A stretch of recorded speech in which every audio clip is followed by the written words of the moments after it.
Hello and welcome back to the Awakening Philosophy podcast channel. My name is Jed and we are exploring the new set of oxherding pictures. We have read this book that some are saying is the best book ever. Of all of the books that have been booked, this one book's the best, giving us what we need to explore to understand the nature of human problems, the nature of human excellence, and how to transition from the former to the latter,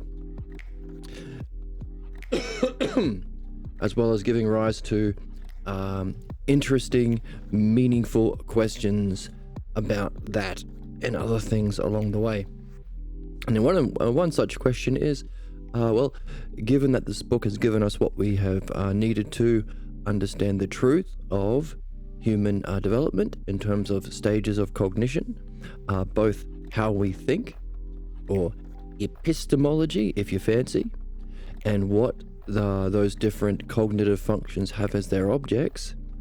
For example, the things that you can have beliefs about are different from the things that you can have understanding about and knowing. And of course, we have got from the book our recognition that as those of us who are in the game of our own development, our purpose, the reason we're here, or the meaning of life, but the meaning of life for all things, so we call it the destiny of man, when we face, experience, insight, or understanding beyond the current level we're on, that challenges our own unsuspected false beliefs, we go through different stages of interpretation. So we recognize that the human quest isn't just about truth, it's truth and humanness. The issue of being human is that we seek the truth so much that its false shadow in appearance takes the place of truth in our soul. So we spend our life trapped in fate. Our beliefs project onto reality things that support these false beliefs about what is real, what is true, what is beautiful, what is loving, what is good. Ultimately, what is the self and reality, and also blocks us, gives us blind spots as well. In order to stay within that belief-based tradition, an appropriate role within your belief clan tradition, and we say clan because we learnt it from our childhood.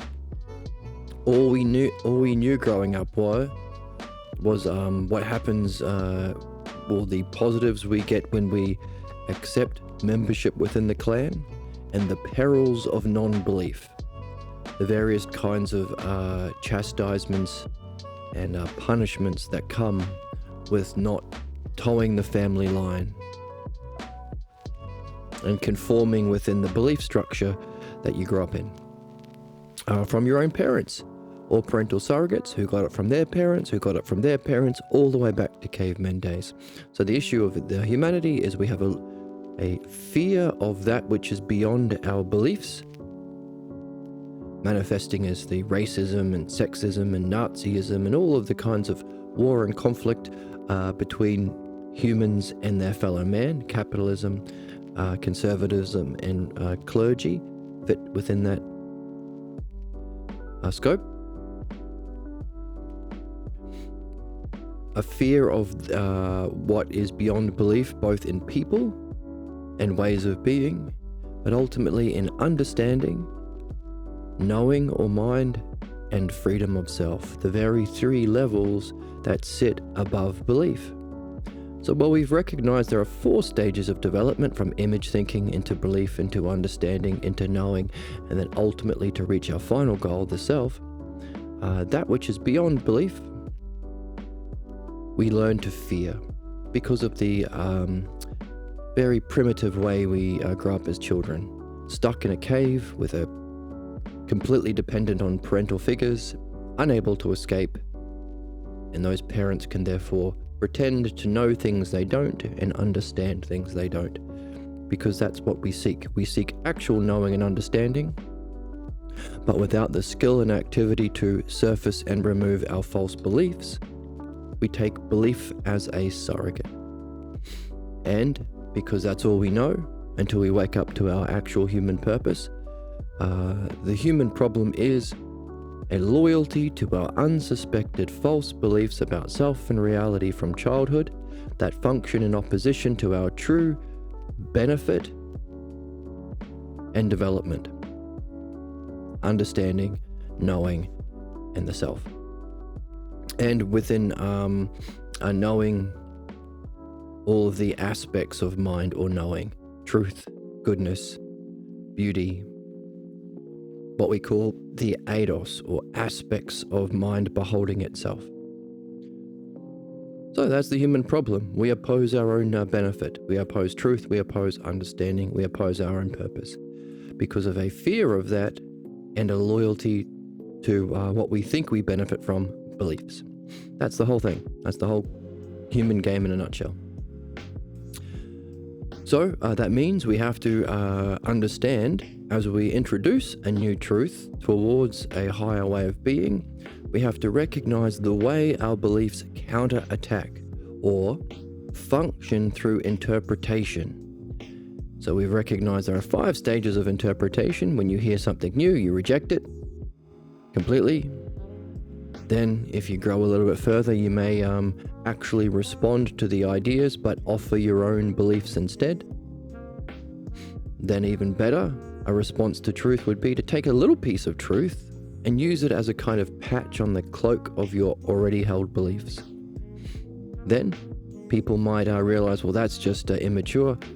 I have to accept the truth, but I want to also keep my beliefs and unify them together.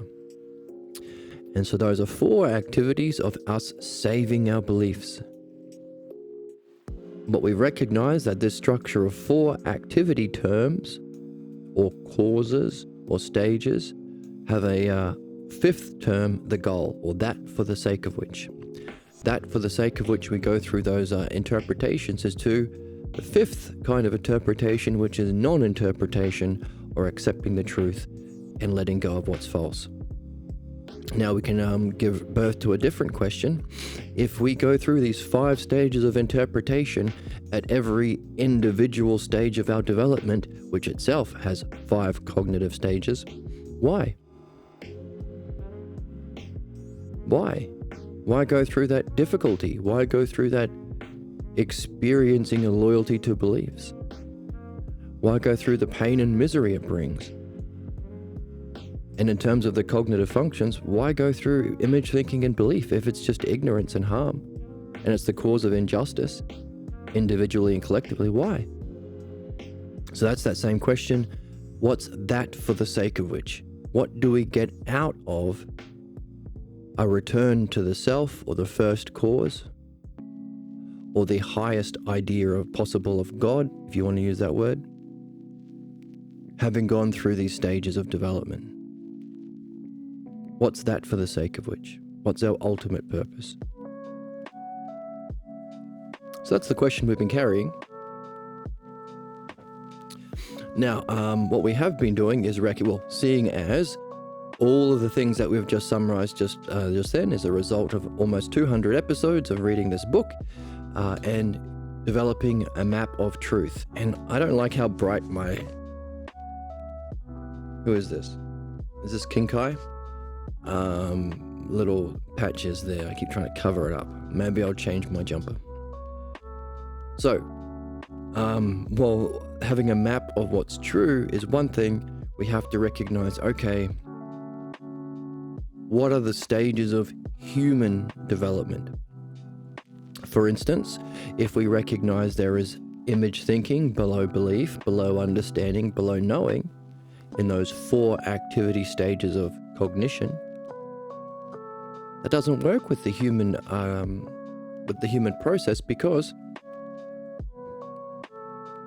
it takes understanding to prepare ourselves for the vision of knowing, but then after knowing, we have to do understanding about knowing. So as a stage, the map of cognitive functions and their objects are not sufficient. Because you have understanding before, you have understanding after. And then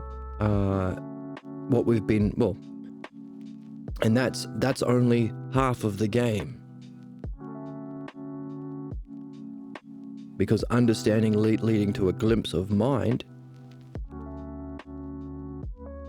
brings to light all of our false or negative or problematic ways of being that we might not have even recognized as a problem until we had this insight into a better way of being or a deeper level of reality than just what we experience through our physical senses perceived in time.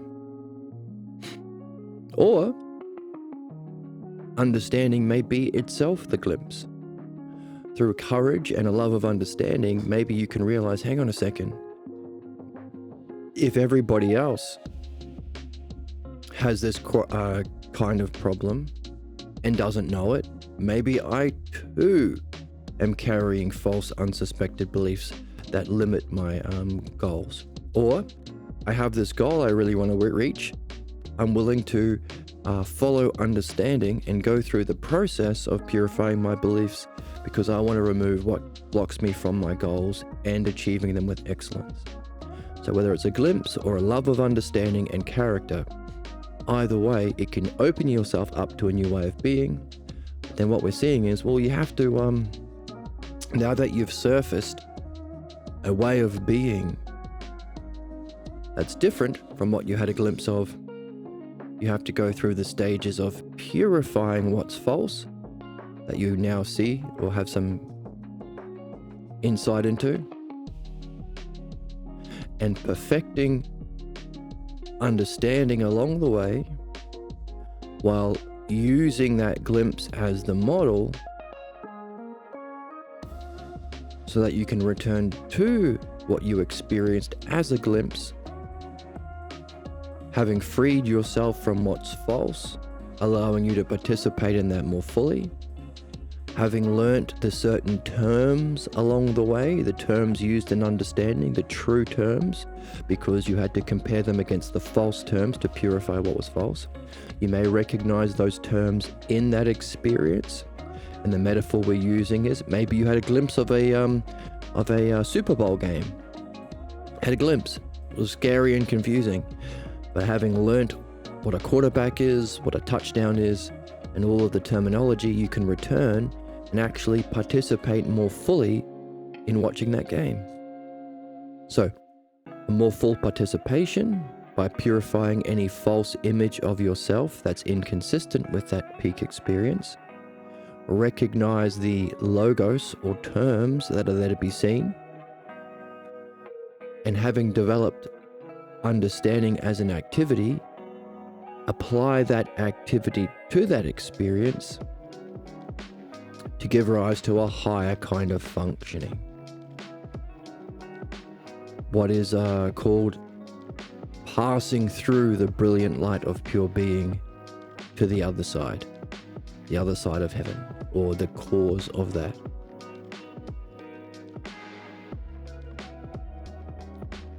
Make sense? So a glimpse, 4 activities. So the first cause, so you can also use the causes, everything that even in the physical world has these causes, a first cause beginning the process, 4 activity causes.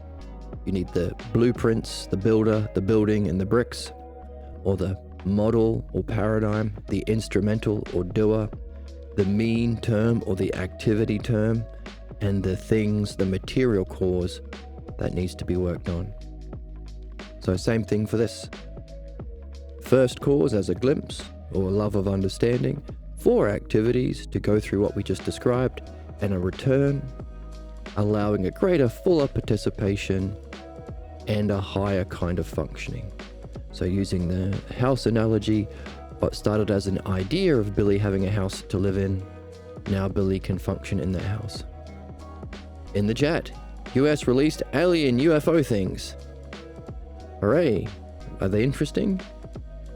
Weird, because I had dreams about it the day before. Interesting. What did you find interesting about the alien UFO things? By the way, if you were to encounter an intelligent species, either on Earth or on any planet, what would you want to talk to them about? And would it be this? They had not much to say, honestly. Oh. Vibrations, you guess. Sounds like a hoax. Because if they were a species intelligent enough for interdimensional travel, they would have been having these conversations. Because this is the conversations of an intelligent species, the ones that we have here. What's reality? What's the self? What's the cause of problems? How do we solve problems? How do we reach the higher cognitive functions that we have? How do we reach higher intelligence? And what do we use that for?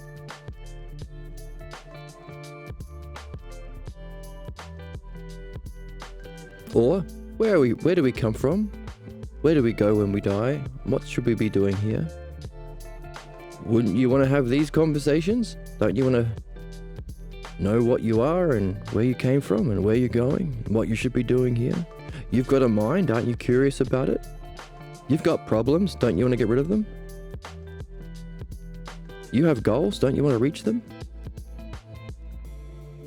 You've had insights before and peak experiences, don't you want to have those more and in greater depth?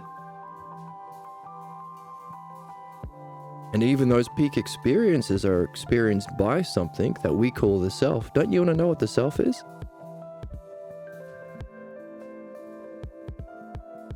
And if you met an intelligent person or alien or being, wouldn't you be asking these questions?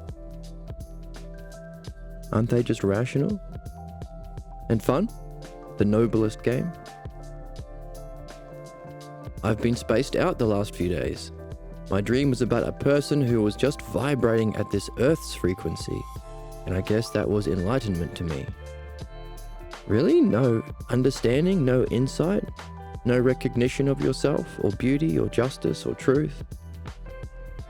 Vibration? You mean like music? Was it a sound? How do you get rid of the resistance that lets you flow? Yeah, that's what we talk about here, isn't it? And what we've seen is, you have to be reading something about that. That's why we read the books here. You have to be learning to read without interpretation. So learning a new way of reading that you're not taught anywhere else. And you have to take that reading and find puzzles that make you curious. No one's going to solve a puzzle if you're not interested in it. So give birth to questions. Use the text itself to answer those questions, which require you to find the pieces from the text, but also arrange them in the right order. Those pieces we call the logos, and the arrangement we call the dialectic. In doing that, there'll be things that get in the way of you doing that. I can't do it. This book is dumb. I'm just a small bean. I'm a bad noodle. But that's the other half of the game, isn't it? If what we just described as our perfection, through understanding, focusing our mind on a genuinely interesting, meaningful question that can awaken us up to a deeper experience of that question, or the glimpse, or the third oxherding picture. If that's meaningful, then all of our false beliefs that oppose that will surface along the way, all of our interpretations.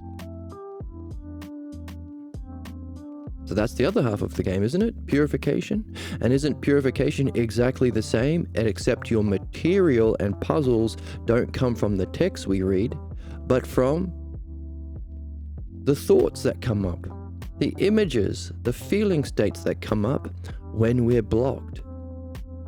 Who does it sound like? What does it say?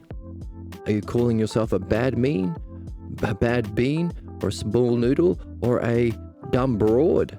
Maybe that's the logos or language. What's the state of mind? How does it function? Does it have a history? So these are the questions that we can apply to not solving the puzzles of truth from the text, but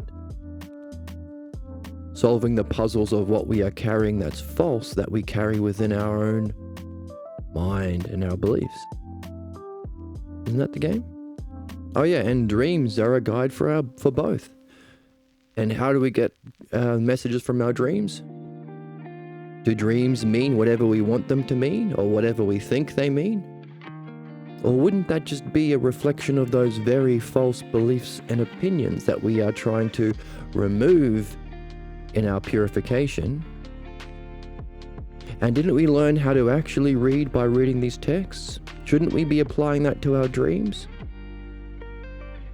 In other words, non-interpretive, which means the dialectic. So the very thing we've been talking about learning to do in reading, we would apply to our dreams to get the guidance for our perfection of what's true about self and reality, and the purification of our false beliefs about self and reality that cause our problems. Does that answer any questions? Is that the sort of thing you might want to talk to an alien about? The beliefs cause constrictions of flow and resistance. Yeah, that's it.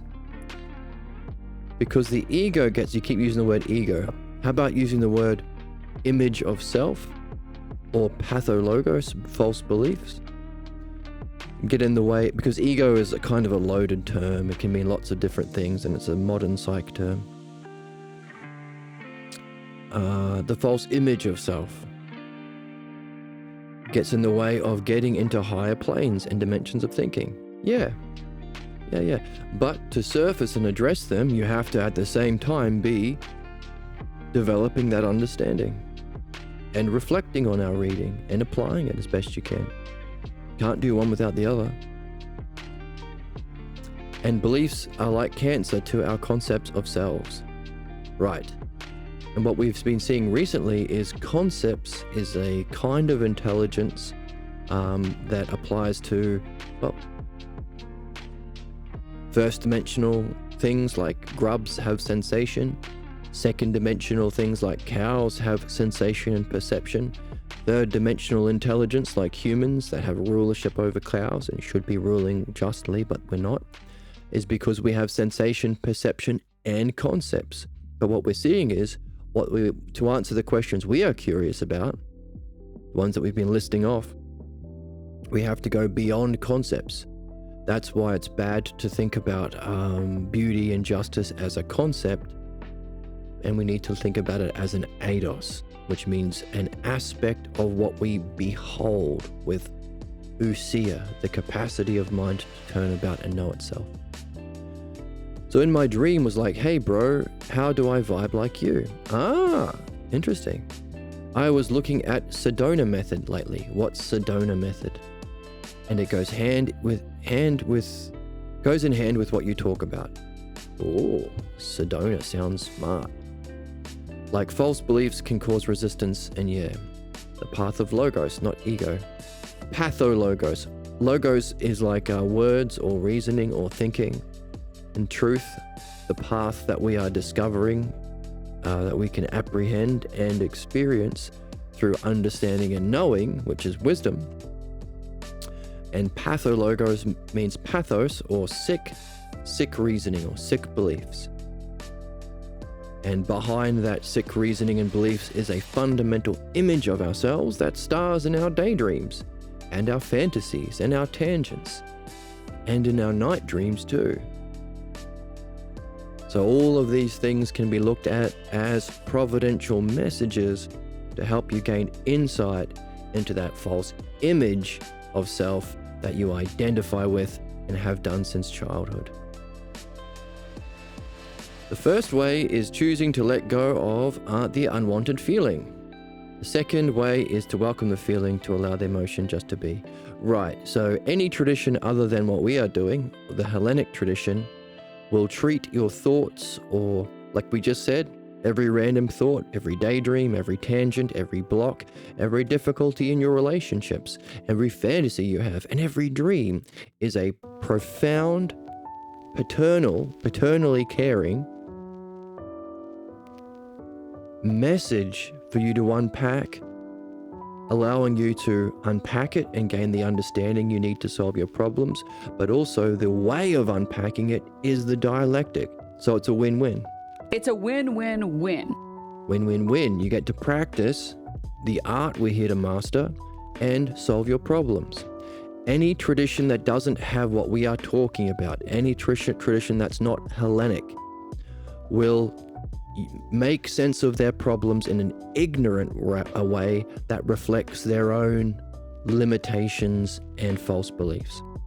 So we often see people say, let your feelings float away like a cloud, or let your thoughts, float away like a cloud. I can't think of another metaphor. Instead of, hey, pay close attention, you're getting messages. And if you don't pay attention, problems. And if we live in a intelligent, caring universe, you'll always be blocked from your goals unless you start paying attention. And by the way, the recognition that even these negative thoughts are actually understandable and have a source, the higher self, that's the third stage of enlightenment.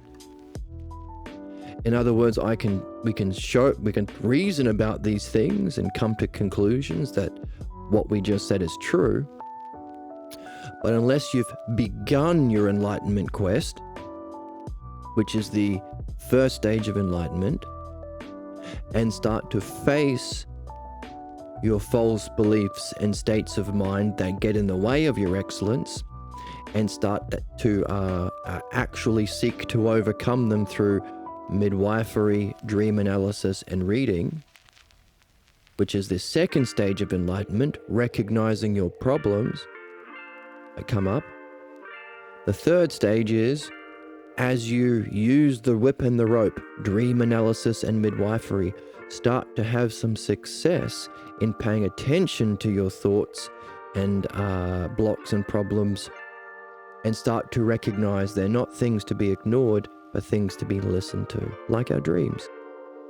So when you start to see how it fits together, we live in a caring, intelligent universe, a paternal or providential universe that cares about you, fundamentally friendly universe, and have success in solving them, you are proving for yourself what we have been learning to understand by reading this book.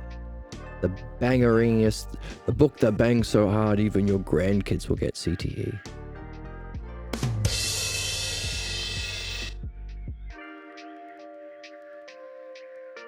And that's the third stage of enlightenment, or the fifth oxiding picture.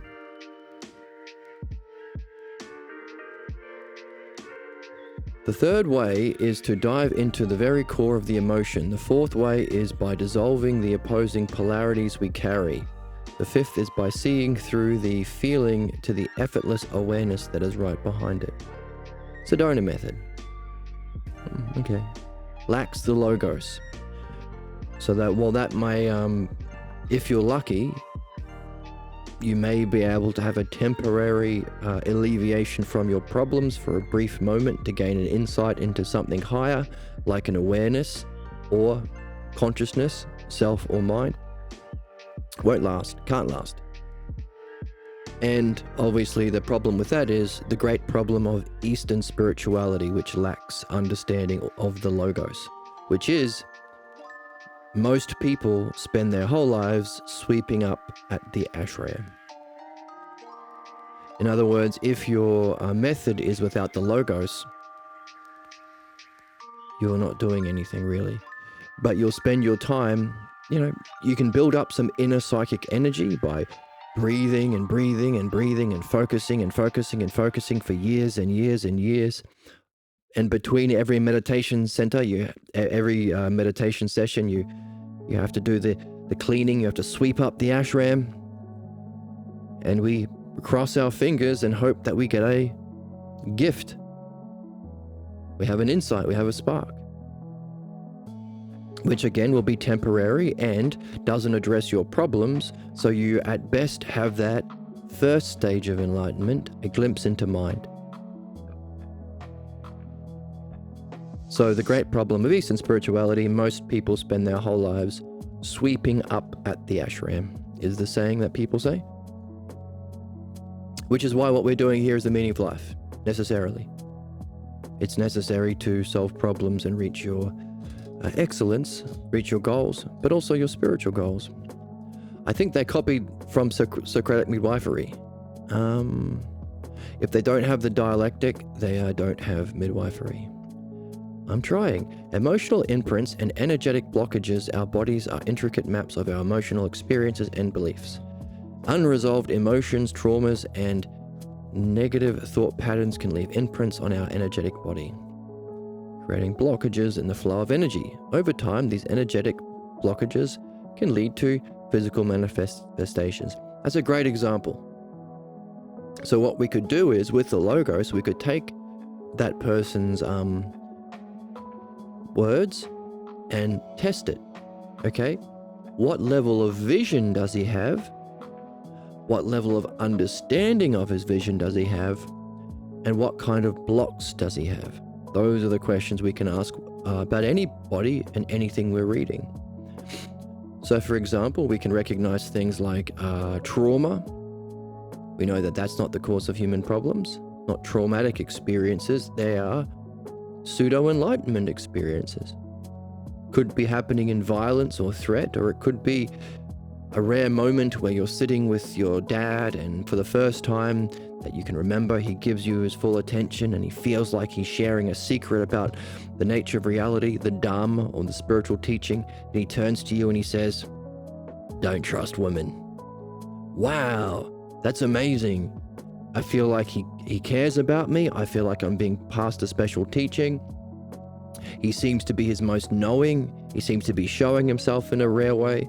No trauma involved in that, but fundamental cause of a potential pathologos, where you have to reject your own development because, hey, you've trusted your mum your whole life. What does that mean?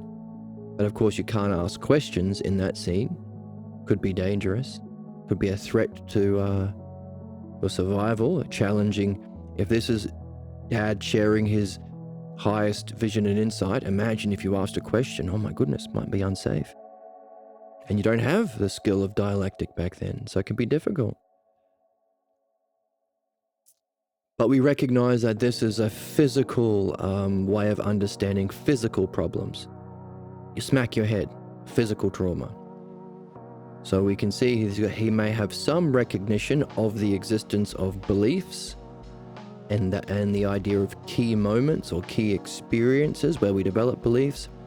But we can also recognize, oh, he's still carrying stuff from the materialist model. Trauma.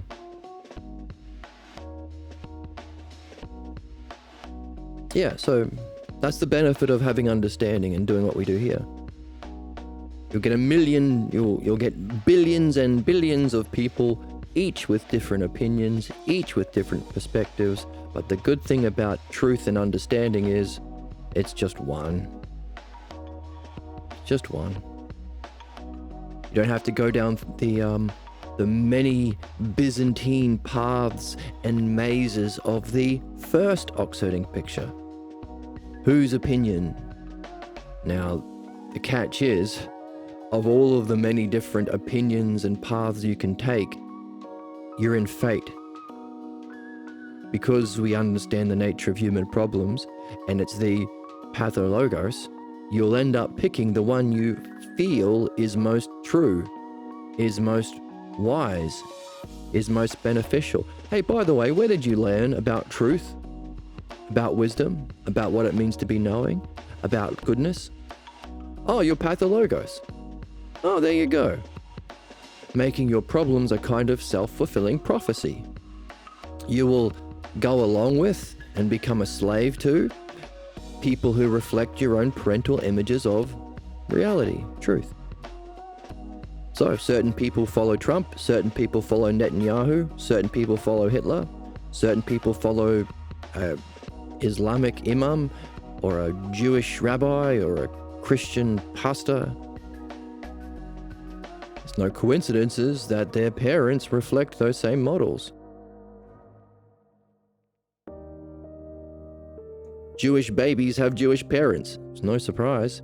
And then they follow a Jewish tyrant like Netanyahu. No surprise. But it becomes a self-fulfilling prophecy. That's why we have to do the reading and the reflection. And it's the fun. We're reading the best things anyway. It's the best thing to do with your time anyway. But yeah, it becomes a self-fulfilling prophecy. You'll agree with things that you agree with, and you'll reject things that you don't. And of course, what we're learning is there are 5 stages of rejection that we have to move through if we want to learn something new. Been doing Reiki, meditate, Socratic midwifery. Hey, that's great. Good for you. So long as you're adding midwifery and understanding, then sure. Get some Reiki in there. So we talk about sweeping up at the ashram. You don't have to be sweeping up at the ashram for 40 years. You can take every random thought that comes up, pull out a little notebook, jot it down, go back to your counting of your breath, or exploring the idea you're contemplating, or reflecting on your dream, and make use of that lovely environment. Sometimes they even give you rice. It's a win-win. It's a win-win-win. And hey, the sorts of people that you might meet at Reiki might be more open to exploring ideas. And as you learn to sense energies, make sure you got some understanding in your back pocket and gain the benefit of these activities, while recognizing you don't have to limit yourself to those people's current limit. So good for you, yeah, put it all together. And hey, once you start to get success, or as you go, share what you see. So as you have success, gaining insight and applying logos or dialectic or the Socratic method. Socratic method is a difficult one because that's used by weirdos. Debate perverts sometimes. And yeah, as you add the logos and your mastery of dialectic along the way, share it. But what we're seeing is there is a fundamental principle as part of the true Hellenic or human enlightenment tradition. When you do have insights, or if you do reach enlightenment experiences, keep going. That's the whole premise of the ox-herding pictures. That's the cause of Jesus's catastrophic problem. He had a glimpse and he didn't keep going. He didn't address his false beliefs that he's been carrying, and enlightenment experiences won't do that for you. They are 2 different things. Purification and perfection are 2 different things. You can have the highest experience of enlightenment, still got your problems. He didn't address his problems, address his beliefs, and he didn't develop understanding. He was content with a glimpse. And there are many people who are like that, and a lot of them sell books and go on speaking tours and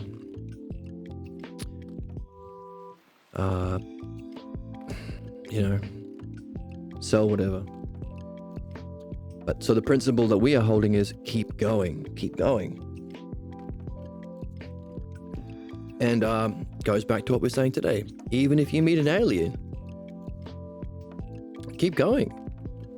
Ask them these questions. What questions have you been carrying?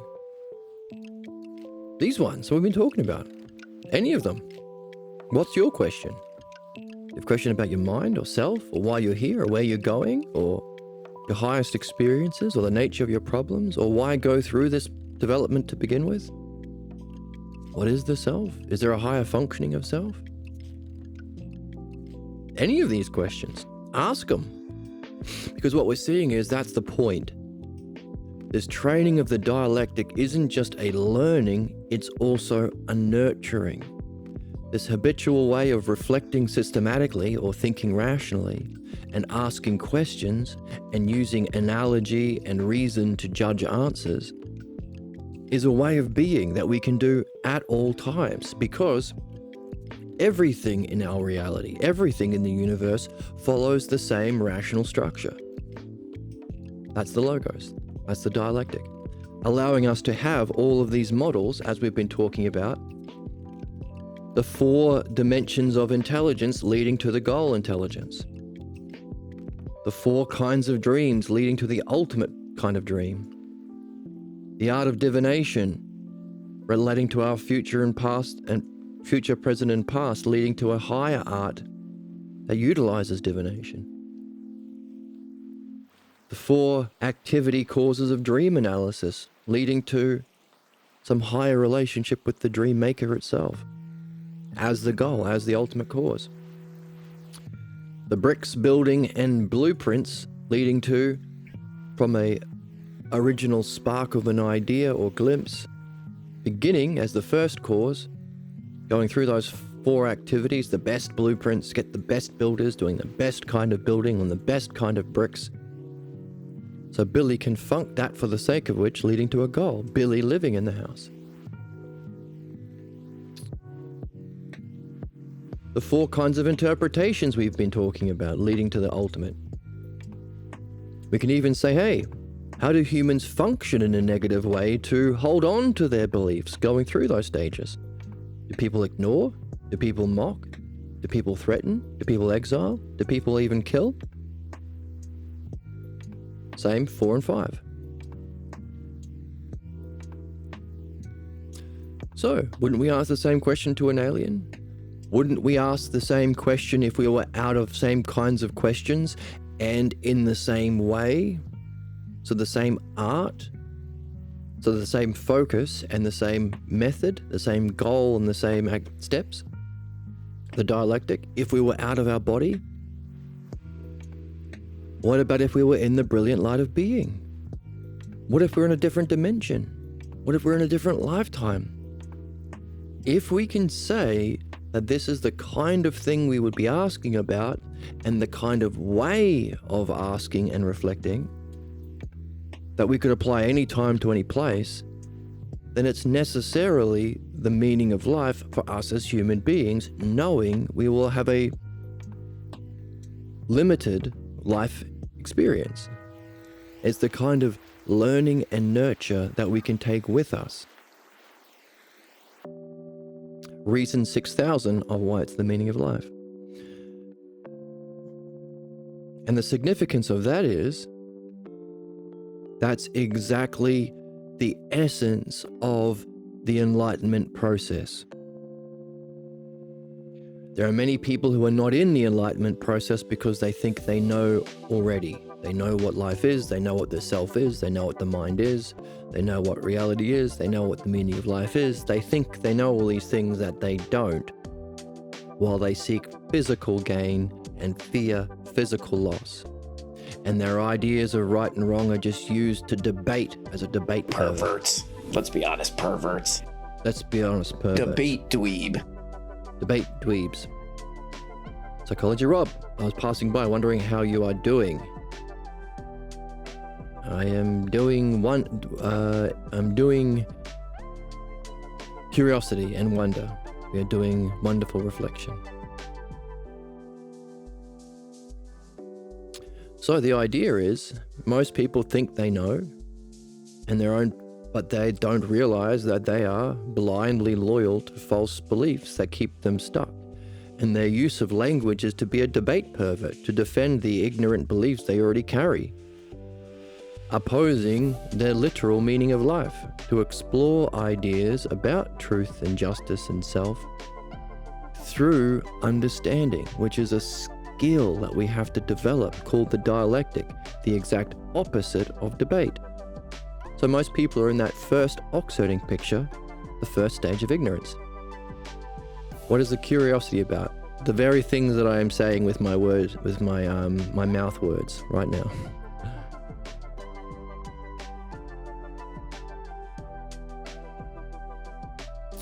So, what does it take for someone to realize they are ignorant and begin their human purpose, begin the quest that they are literally here for? Now, the second ox-herding picture says, well, it comes when you run into books that reflect the self-logos, the things that we read here. Socrates would add, well, maybe you get a glimpse of music, which shows that there is a harmony and beauty to reality that moves your soul, shows you there's something different than what you're used to. That's the second oxiding picture. Starting to hear that, maybe there is a meaning of life. Maybe there is a way of solving problems. Maybe there is a higher state of being. And maybe everything is a reflection of self. So we better be reading books that are intelligible. So we read Homer and Plato, translated by Balboa and Pierre Grimes. Those are pretty much the only three sort of categories of books that reflect the self logos in a complete way and are about the self. And of course, these three authors all talk about the self. Now, that's why I say the Balboa translations. We don't want to be limited by the ignorance of others and follow false translations that remove the key idea self. And they all have removed them until recently. So, for the first time in over 1,000 years, we've been able to read real philosophy. So, congratulations to us. Well, I don't have the context, so I'm a bit out of touch. What about what I just said did you not follow? We're talking about the stages of enlightenment from ignorance, or the first oxiding picture, because by reading this book, which some are saying is the best book ever written, because it gives us the material to understand the nature of humanity, our problems, our excellence, and how to move from one to the other, we've taken that understanding of truth and recognizing truth ain't enough. Because the book also tells us that human beings respond negatively to truth. That's the human condition. Human beings oppose their own truth and benefit because they would rather pretend to know shit they don't. Debate perverts. Modern philosophy or academic philosophy isn't a love of wisdom, it's a love of opinions, what Socrates calls in the book we're reading Philodoxia. Love of opinions. Why? Because our first teachers of what it means to be good and knowing and great and strong were our parents, who equally didn't know shit and passed on their beliefs. Now, that can be hard to think about your parents, but think about any other parent you've ever met. Would you say they are wise? Absolutely not. And the further from your house, the crackheads across the street, the drunks down the block, go further. The weirdos who live in a different city, who have different religion or culture, those parents are wacky. They believe this and that, and that's obviously wrong. Go further. A country across the world. Those crazy Muslims, or those crazy Jews doing genocide, or those crazy monks shaving their head. Very easy to see that every parent pretends to know stuff about the self and reality, but don't, the further it is from what you're used to.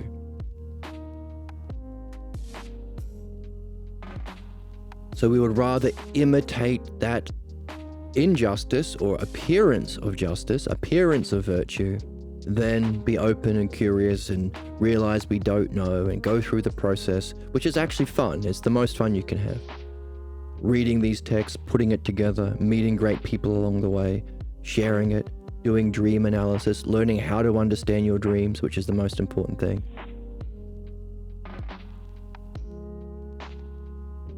So that human condition to fight learning, to fight growth, is because we are loyal to beliefs. And beliefs, as a cognitive function, by definition, oppose understanding, oppose insight and knowing, and oppose freedom of self. You have to be limited by a belief. Interesting point. Kind of had a situation today getting confronted with an ignorant part of myself. Always interesting to improve out of such conflict. Yes, so we're learning how to address them rationally within a system that will always apply to get the insight and message from such conflicts. What we've been talking with our friend earlier is this applies to anything. Any distracting thought, any relationship conflict, any tangent, any fantasy, any daydream, any night dream. Every one can be mined for the richest insights into the very thing we're talking about. How to uncover and purify our false beliefs we are blindly loyal to that cause our problems, and how to perfect an understanding once we are free of those beliefs. An understanding of truth and reality. So that's the human condition. We fight against our own benefit because we think we need beliefs. Why? Because that was a conclusion you came to survive your childhood. So it's a kind of solution that no longer applies. All we knew growing up was the importance of towing the line with these beliefs and the perils of challenging them, the perils of non-belief. But that was a lie. And where did your parents get it from? Same thing. Their parents, and their parents, their parents, and their parents, their parents. Going all the way back to the cave. We need perception here. We need understanding here. So what's what we're doing? We're learning to understand. So what we recognize is, while we can use understanding from this book that we've been reading to recognize there are 5 stages of development. Image thinking, people who are motivated by shapes and colors, the dumbest of us. But we all have it. We all project images. It's a woman, she'll probably think that. It's a brown, he'll probably peck my jobs. It's a Muslim, he'll probably whatever.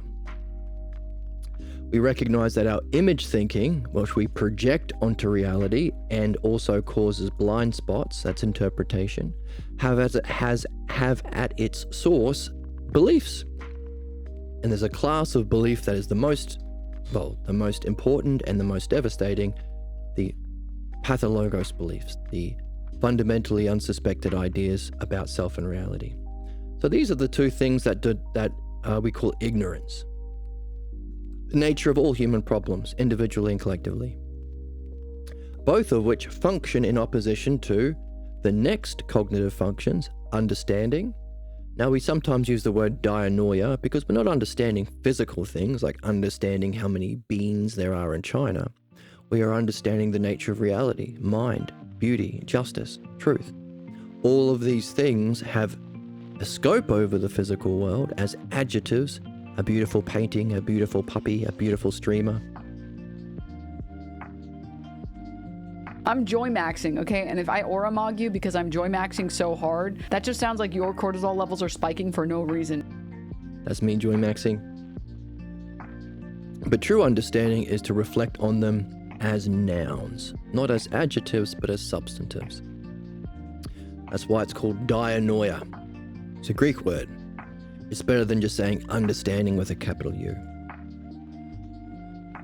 Now what that does is, that's why we need to be reading these books that we read, because the books that we read reflect knowing the self-logos. And the structure within knowing of those, by the way, they're not forms, that's a language of the physical world, they're eidos. The aspects or eidos of knowing beauty, justice, wholeness, truth, goodness, all those things. And the structure is the dialectic. Oh, hang on a second. Don't we use those terms and that structure in the human art we're here to master? Dianoia, the dialectic. What do you know? So the source of understanding is knowing, or nous, mind knowing itself, ousia, turning around to know itself, just as our image thinking has its source, belief.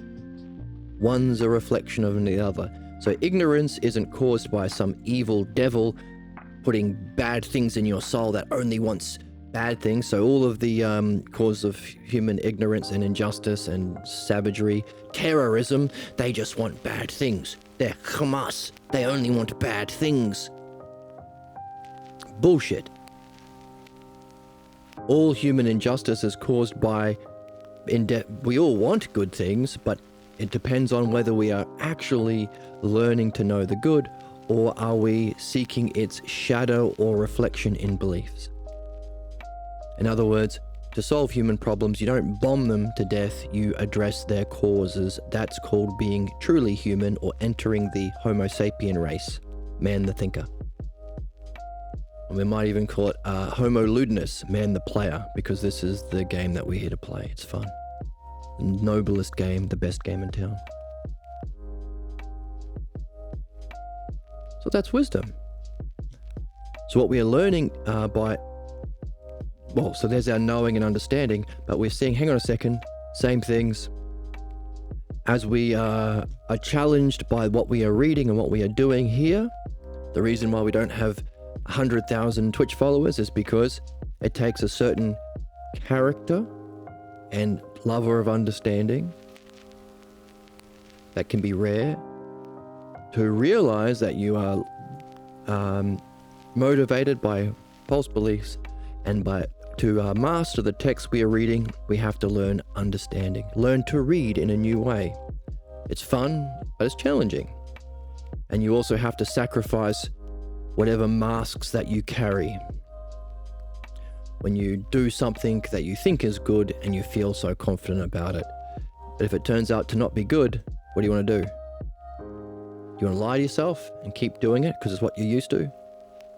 Or do you want to get better and do understanding? So as we are challenged in that way, we have to face our 4 kinds of interpretation. Most people will just come, say hi, and then rack off. They'll reject what we say. Some people might argue for a little bit, offer their own personal beliefs. Hopefully they'll stick around long enough, or they're open enough to participate in some sort of reasoned reflection. I might ask them a few questions and they might come to some understanding, and they will take a piece of that understanding, but still keep their old beliefs, or just take a piece. Maybe they'll stick around for a while and they'll start to see that everything that we've been saying here is true, rational, and verifiable in direct experience. But unless they are doing dream analysis and midwifery, they will try and unify that new with their old. Therefore, necessarily, you have to be doing what we are doing here in development of understanding and reading, while also going through the activity of discovering and removing your false beliefs.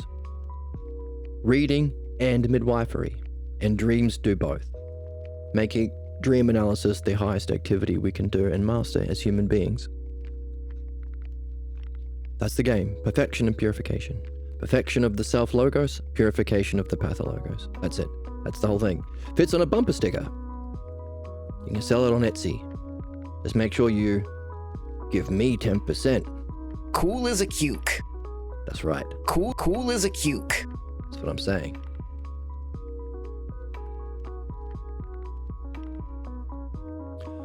So, while we recognize this as the truth or the map or the paradigm, we have to also apply it to the stages. For instance, because we have these negative responses that we have to work through and address, forcing us to learn the dialectic of solving problems, the dialectic on dreams, and the dialectic to learn to read in the way we're doing here. So forcing us to learn the very thing we are supposed to be learning. It's not just a matter of going from belief to understanding. You might have a glimpse of understanding, but you'll reject it. And you'll go through these stages. Now, what's interesting about knowing is it's a non-physical experience. It's the activity mind has to turn around and know itself as eternity or pure being. You realize there's more than just a physical world. Or your consciousness is more than just what they tell you at school, chemicals. And there's a higher sense of being that you forgot for some reason. And it's also the most beautiful and blissful experience, so we fall in love with it. Thus the name philosophy, love of wisdom. Now what the Buddhists have done is saying, hey, that glimpse is just the start. That's stage 1 of enlightenment. They have the first and second ox-herding pictures to define what it's like to be stuck in ignorance. But that glimpse is the beginning of the human quest of enlightenment. But we have to deal with these interpretations or counter-attacks from our beliefs as we go through a process of purifying our ignorance or belief and image thinking, and having to develop the art of dialectic, which is the activity of doing that. But as we say, you can't purify without perfecting, because you have to be also reading to learn about what beauty and truth is, to make sense of that experience that you've experienced, and also judge it against your false appearances. Mummy and daddy appeared beautiful and knowing and strong. The better you read what we are doing and reflect on it with your friends over coffee, cheers, the better you see the truth of beauty and justice, the better, easier it is to compare it against your false images. That surface.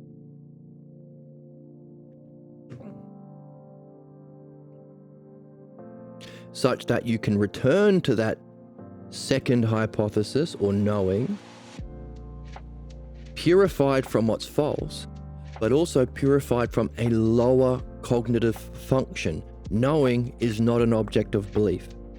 It's beyond belief.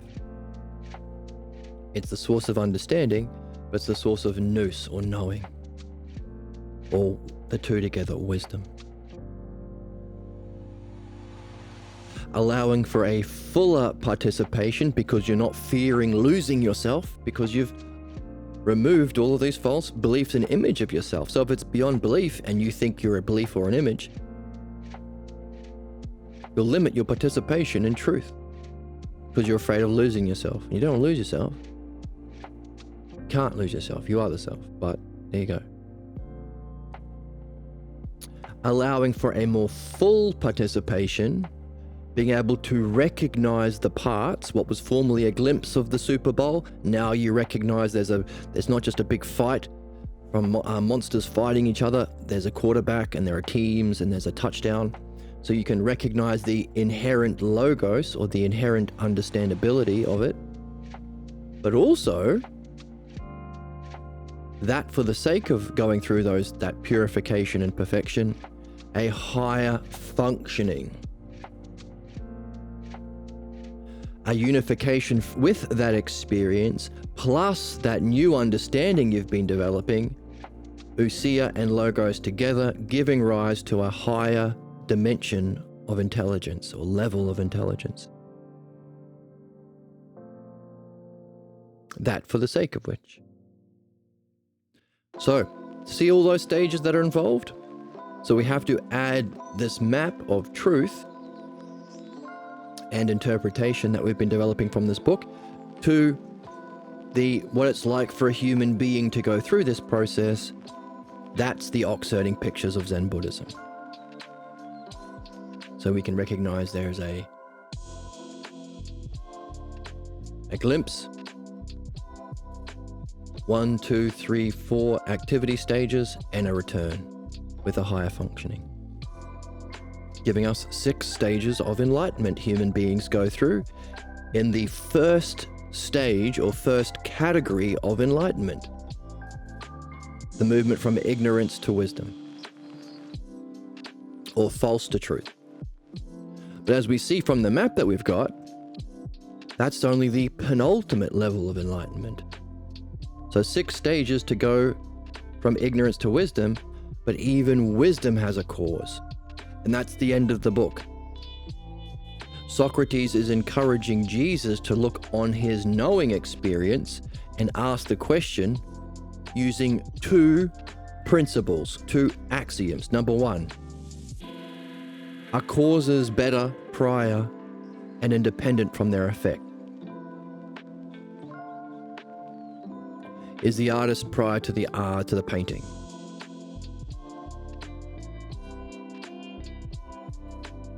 And if everything has a cause, does even this peak experience have a mysterious cause?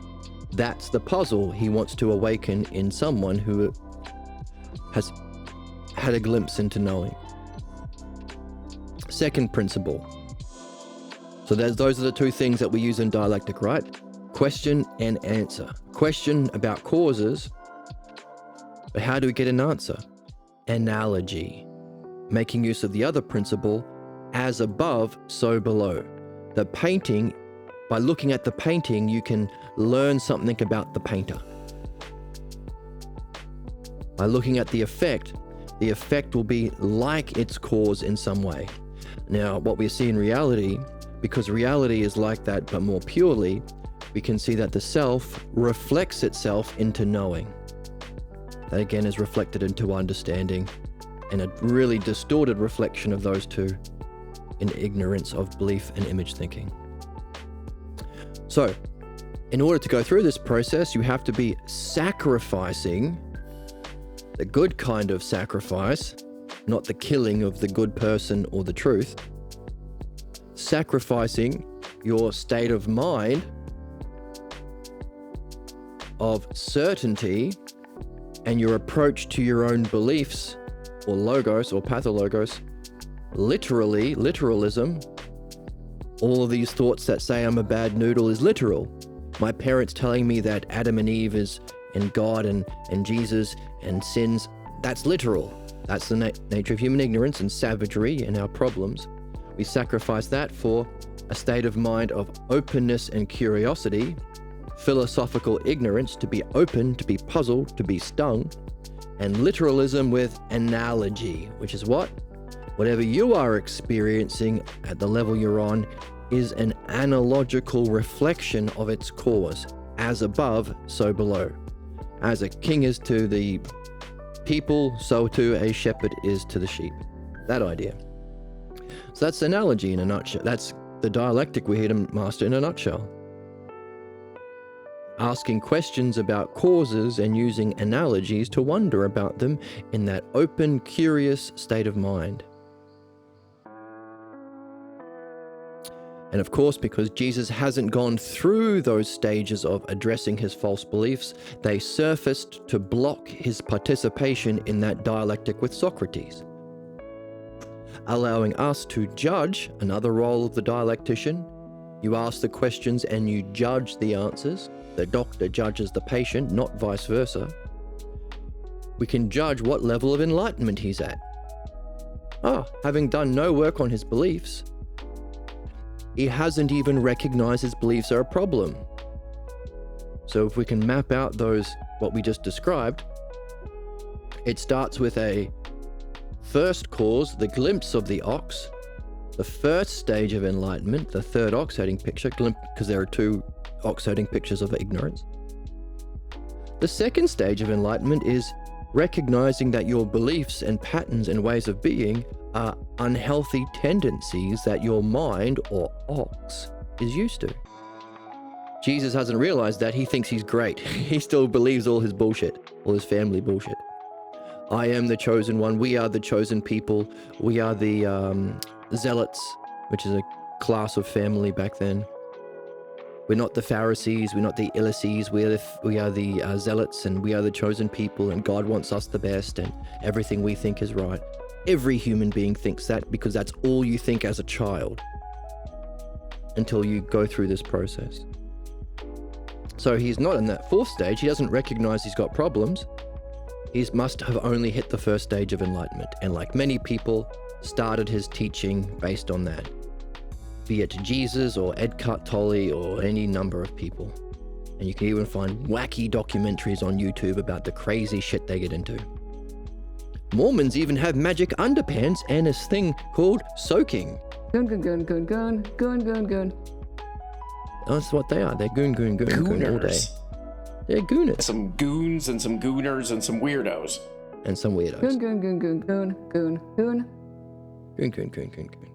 There's only two options in argument. Whoops. You could be a gooner. There are only two options. You can be a gooner, and that's all. My soundboard is hilarious. Right? What is this? The damn Opie and Anthony? Yeah. Okay, whatever. It is. It's exactly the damn Opie and Anthony show. We're so funny. So, allowing us to map out this process of realizing you have problems, the second stage, having success, recognizing the intelligibility of problems. They have a source. Our thoughts are not to be like clouds we let go of. They are messages. Your dreams are not just your mind fucking with you, giving you nightmares and problems and stuff. They are messages. Realizing that and having some success in addressing them is the third stage of enlightenment. Being able to facilitate the reflections on your dreams and problems and reading is the third stage. Riding the ox. Philosophical midwifery. The dialectician. Having successfully freed yourself from your pathologos, That's the 5th stage of enlightenment, or the second ox. And of course, as we've been doing all day today, if there are 4 activity stages, there is that final cause. Now, we can sometimes we call it the first and final cause because it's the same thing, but it's not really the same thing, because there is that for the sake of which. That for the sake of which. And if you see TFSW and think of NSFW, then you are a gooner. Queen of gooning. You may be the queen of gooning. Oh, fuck. Exactly. That for the sake of which. All those qualities that we have been seeing, full participation, recognizing the inherent logos, a high kind of functioning that brings that experience plus that understanding together for a higher functioning. Now, what we've seen is we can go back to our map and realize, hang on a second, this fits the map of the hypotheses of Parmenides. Those 4 cognitive functions we've been talking about also have 4 kinds of opposition, giving a list of 4 fundamental categories of false beliefs humans or any intelligent being can have. If this is what we're supposed to move through, you can be blocked at any step of the way. To address your problems will be difficult for a nihilist who don't think there's any activity worth doing, even addressing your problems. Or even problems don't exist. Everything is meaningless. We get people come in every now and again and say things like that. Everything is illusion, or everything is empty. So nihilism, materialism, the most common and most dangerous, that opposes understanding, because that's how we solve problems. That's how we get providence or care. That's how we do our intended purpose, the dialectic. So opposed to everything human, everything good, everything necessary to solve problems, that's the Abrahamic religions. Or to believe that that's not actually real, it's a battleground between the good guys and the bad guys. That's why we are facing Armageddon, or the destruction of our planet and our species, because we allow this 7th hypothesis kind of person to rule us as an animal species, which will destroy everything. And of course the Mickey Mouse, the people who are okay with understanding but don't think that there's a model of knowing, so they're still blocked from that glimpse experience. So I think the isms, the best thing we can do is create a political theory using our level of understanding. So we're still open to understanding, but we have to invent a whole and get behind it. Vote blue no matter who, all that stuff. Without recognizing, no, there's a paradigm of truth that's verifiable. Now, I'm not saying that that socialism is the same as Nazism. Of course not. There are better isms, and Nazism would be also a reflection of the 7th. So you're not just in one. All of these are kind of beliefs. So what we're seeing is the 4 activity stages of enlightenment. You have to also be purifying your ox from its bad habits, which means you have to address these 4 states of mind that are your personal pathologos. Possible within Buddhism over thousands of years. But we're seeing that what's absolutely necessary, not crossing this line, which is the first 6 we mentioned, but to cross this line, to go from that full participation in mind, or the 8th oxiding picture, to self, you require the logos. You require the dialectic. Because this is the greatest experience. You can't imagine a greater experience. That's why it's enlightenment for the Taoists with the yin-yang symbol. So any tradition that lacks the dialectic as its central component, so anything that's not Hellenic, won't have the next 6 stages of enlightenment, which we are calling the Lama pictures, Lama herding pictures. So if Socrates is encouraging us to write the sequel to this book, Socrates and Buddha, A Dialogue in Heaven, the first part can be Buddha introducing the first 4 or 6, the glimpse, number 1, 4 activities and the return that we need, because that's the human journey in relating to truth and knowing reality. And Socrates can say, that's fantastic, applause to you. Now, that peak experience, must that have a cause? And Buddha can say, you know what? For a very long time, we only have had 8 oxiding pictures. That was the end. That was enlightenment. That was oneness. But later on, there were a couple of people who noticed something from a different tradition. So they weren't able to understand exactly the internal state, but they could describe what they were seeing of that person's functioning. And indeed, they were higher than what we had. We included them as the 9th and 10th oxiding picture. And Socrates can turn around and say, hang on a second, if there's a structure in there that describes the 6 stages that humans go through, dealing with what's false, perfecting their understanding of what's true, necessary to give rise to a union of experience and thinking, to awaken that higher cognitive function, why doesn't it apply to these 2? And they'll say, you know what? I've never thought about it that way. And Socrates can say, that's right, because the dialectic and logos uses analogy. It's the art of analogy. It's the art of thinking and contemplating on causes and likeness. And Buddha will say in your book, wow, thank you, Socrates. He'll say, people don't logic their way into stupid. Wait, he'll say,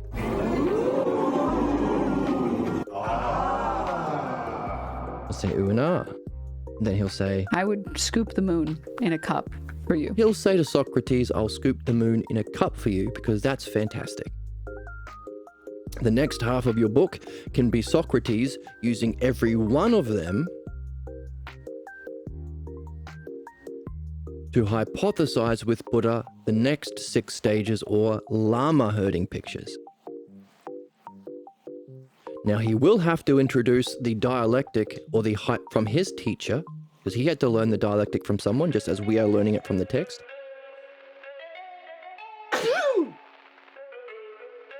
Big sneeze. Because we need a map in order to understand what they're lacking. So while we can recognize, hey, in experience, you will experience over thousands of years of spiritual practice, each one of these 4 classes of human problems. What you won't experience in experience is the principle behind it. Just as you've had experience all of these levels of cognition leading up to full enlightenment, or penultimate enlightenment, you can't experience the cause of experience. You need understanding dianoia and the dialectic to infer, and the dialectic way of being we've been practicing every time we read, every time we reflect, and ideally, if you've got good people in your life, every time you talk about anything over coffee, or any time you talk about every time you've had a dream, the dialectic method, the logos, to infer a cause beyond the experience, or what is the self that sees even the greatest sight. Awareness itself. So that's important. So Buddha has a map of what it is that he is lacking, so we can see it, and also recognize he's not being told off. This is not a blame game. It's a win-win-win.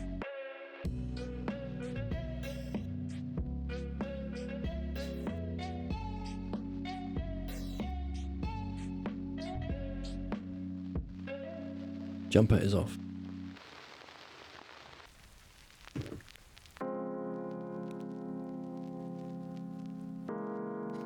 Just as we've been talking about with our friend today in chat. It's not that you can't learn from Reiki and these other things, yogas that you've been learning about, but we have to understand why they would have a limitation and what would be that limitation so we can add it ourselves. So we are not, that's the problem of belief, right?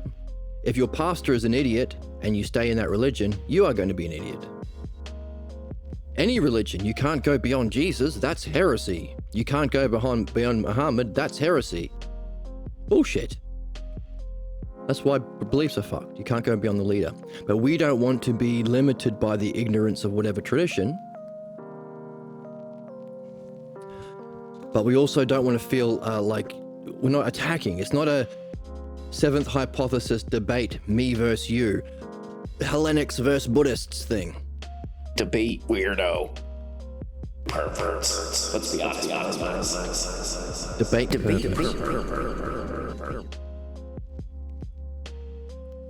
So Buddha can go, great, I'm so glad that you're not punishing me. And then Jesus can be watching from the background. Yes, we had a lot of that. The Abrahamic traditions in the seventh hypothesis were all about punishment. Because you can't solve problems with the dialectic and understanding, you have to just beat the shit out of someone who's different than you. Very primitive caveman shit. But thankfully I realized that this idea of sin is a mistranslation of the word amartya, which means to miss the mark. When an archer misses the mark, you don't beat the shit out of the archer, or blow up a school, or enslave their race, or blow up the whole world so Jesus comes back and you adjust their aim, which requires reflection and understanding.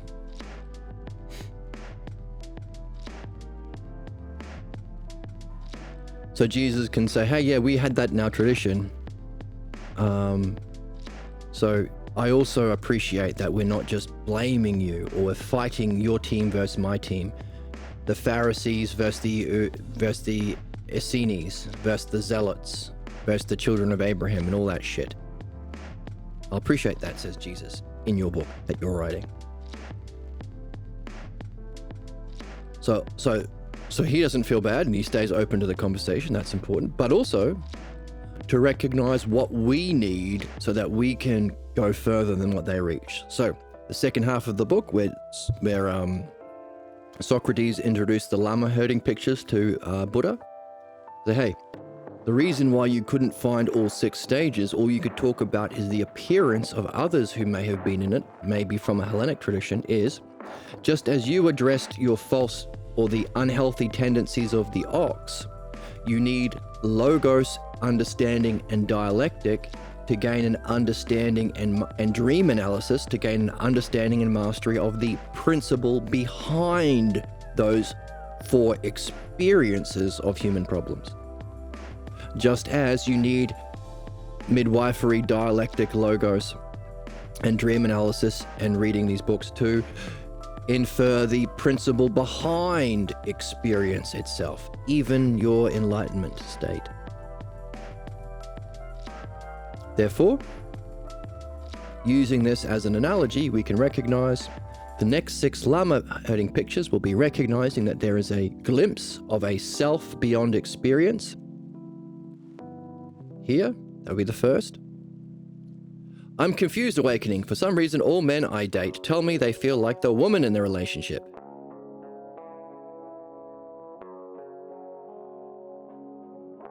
Okay, what's the confusing part? Do you make them wear your lingerie? If they're not liking it, well, maybe you should get some more open-minded men to date. Hey, you weren't on the philosophy channels list when I clicked on the tab. How are you otherwise? Wasn't I? Should I be? Philosophy channels list. Is there a list of philosophy channels? What was the subheading? Maybe I should add that to my Twitch thing. Let me pull. So Socrates is talking to Buddha about how to use what he does have within his tradition based on experience, but your stream setup is great. Oh, thank you so much. That's funny. Hey, that sounds sarcastic. Hubba hubba. I just want more testosterone to human body ratio, and I'll finally be satisfied. Emma, you're being a gooner. Goon, goon, goon, goon, goon, goon, goon. Exactly. You suck. You're ugly. I'm gonna get your ass. You know what? Suck my dick. Stop fighting, you guys. So, same process, same principles, but to a different cognitive function, or the ultimate state of enlightenment. Socrates can guide Buddha through his reflection to say, hang on a second, those people who have gone through, or as you describe in the ox-herding pictures, followed the final stage within their tradition before the extra two were added later, recognizing the footprints of the ancestors in this oneness. Why oneness? Rope, person, and ox all merge. It's no thing, so it's not an object of belief. So all of the work leading up to this stage has been to purify ourselves from thinking in terms of beliefs and images, and especially identifying with them. Personality maxing requires you to look inward on a deeper level. And it's harder to fix because then you have to make fundamental changes to who you are as a person. And it's because it feels like a much more core component of themselves that they don't want to Change. Like, so well, then if I change this, who has this, who has this, who has this, who has this. So this problem that we have with personality maxing, if you identify with the character, you will fear losing yourself in this experience of luminosity or mind to the extent you still identify with an image or a belief. So all of this work in taming the ox, catching the ox, taming the ox, riding the ox,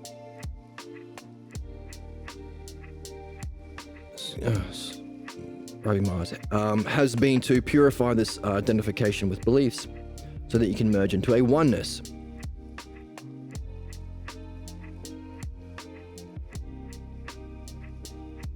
That for the sake of which, that's the fuller participation in what was formerly a glimpse, but also footprints. So Socrates can say, hey, Buddha, those footprints of the ancients, or being able to function in a new way, what we are calling intuitive intelligence. So here we are with human intelligence, sensation, perception, and concepts. Intuitive intelligence, like insight dreams. Or divination, or the union with knowing and understanding. What's that function? What's its higher function?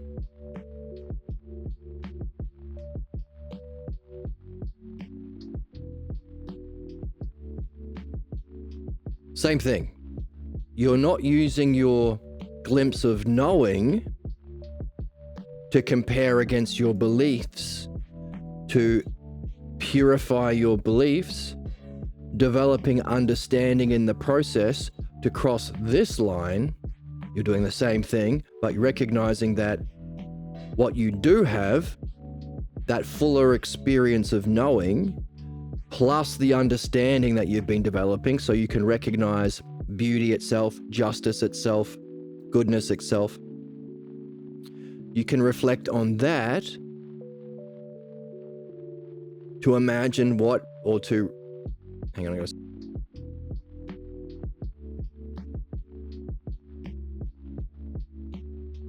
sneeze. You can reflect on that to use the dialectic to wonder about its cause, the self. Do I have to study? You are right. Did my written exam? Passed. Congratulations. But I have to do my skill one for the state. Waiting on the nursing board to get back to me. They are lazy. Well, congratulations. I hope you do well. Hold on.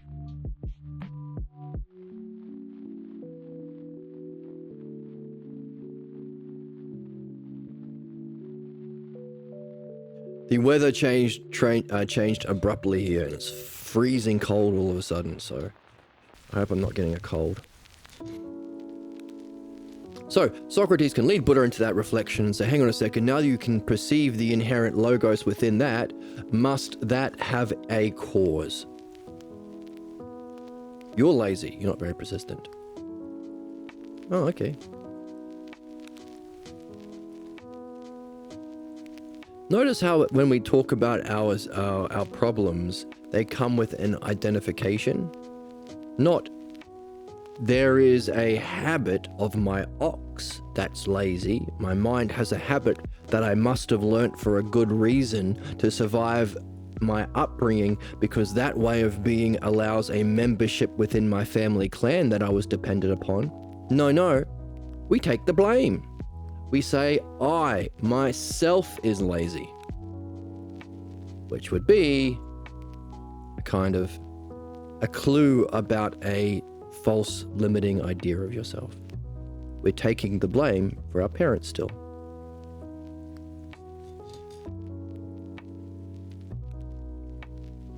If you've got a meaningful goal that's personally meaningful to you, you can look to the old habits that you are carrying that you don't like and don't serve you, don't block you from your goal, and recognize they are messages. Otherwise, it would be a pretty crummy universe to block us from our goals in a way that we weren't able to solve them. In fact, a universe that reflects our current society, because we do that to people. We put them in cages or blow them up because the problem is because of their innate badness. That's the seventh hypothesis that opposes understanding and dialectic. Don't be so mean to yourself. Or, even better, become curious about why that's how you make sense of your difficulties. Turn problems into puzzles. Similarly, now it's not a puzzle of belief, but even an identification with mind can be a puzzle or a block or a problem. That would be the kind of dialectic and midwifery that Socrates would be leading Buddha through. What can you learn about the self from where you are? The analogy being, you can't learn arithmetic unless you first learn English.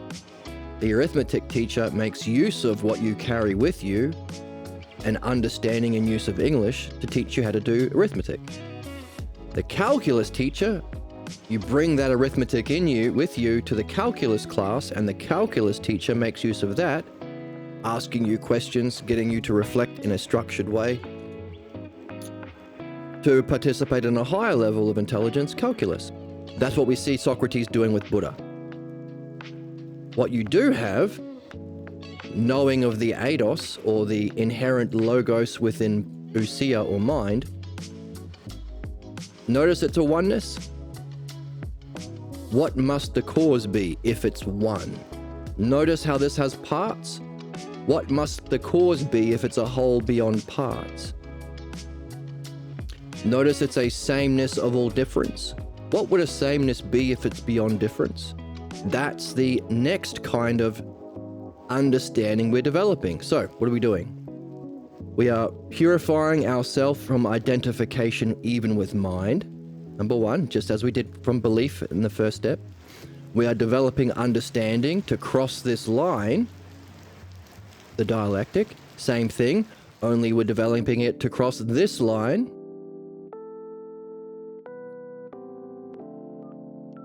And aligning and asking questions and wondering about, the inherent logos within self, just as we did prior, so we could recognize the inherent logos within mind. So same thing, only we're not crossing this line from ignorance to wisdom, we're crossing this line from wisdom to the ultimate, or the principle, or the cause, or the highest idea of God, or the self, or what is true. Any of those apply. The one, the true, the good, the self. So that would be the kind of, also waiting for him to get affiliate so I can get that sweet founder's badge. Ooh, is there a special founder's badge? I didn't know about that. That would be great. I wonder if we can game the system and get 3 viewers to watch for like a minute. 4 times in a row. I wonder if that would count. So that would be the conversation that you could write between Socrates and Buddha. Whether or not you're at this stage of Lama pictures yourself doesn't really matter, because,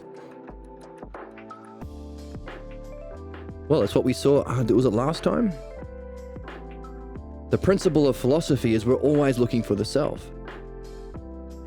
And I think Socrates said the same thing. The idea is shoot for the stars, shoot for the highest, shoot for the self, and you'll cross the moon along the way.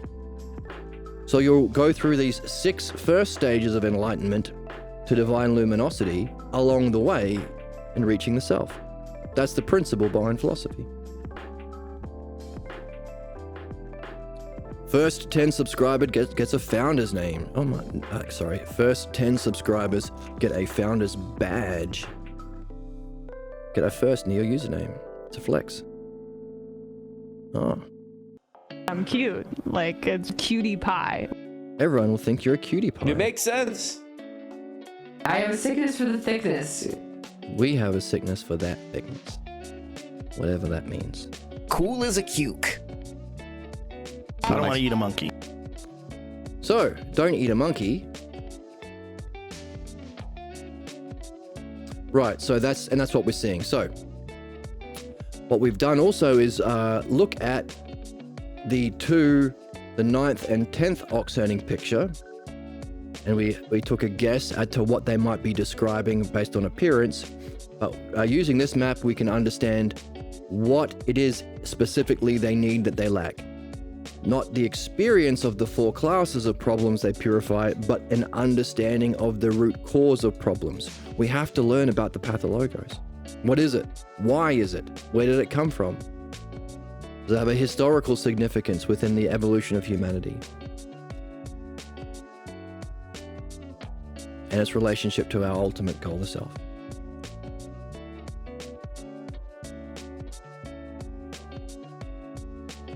Why do you pick on him? Are you saying I'm funny? I am funny. Now we're getting into extreme Jordan Peterson levels of whimsy. We do extreme Jordan Peterson levels of whimsy here. Now, that's great. We have hypothesized, excuse me, and you can do the same thing. I'm going to sneeze again. What the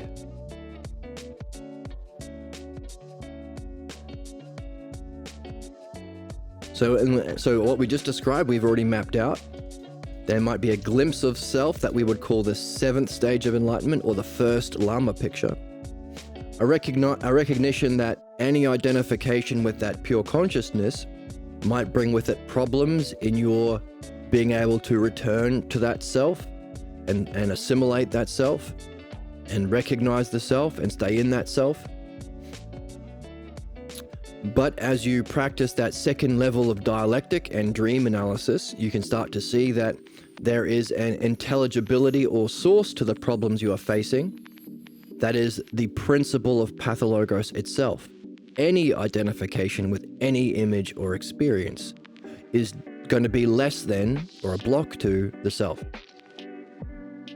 So as you practice that with your friends or with, as people in this game, you can start to master how to lead that kind of dialectic.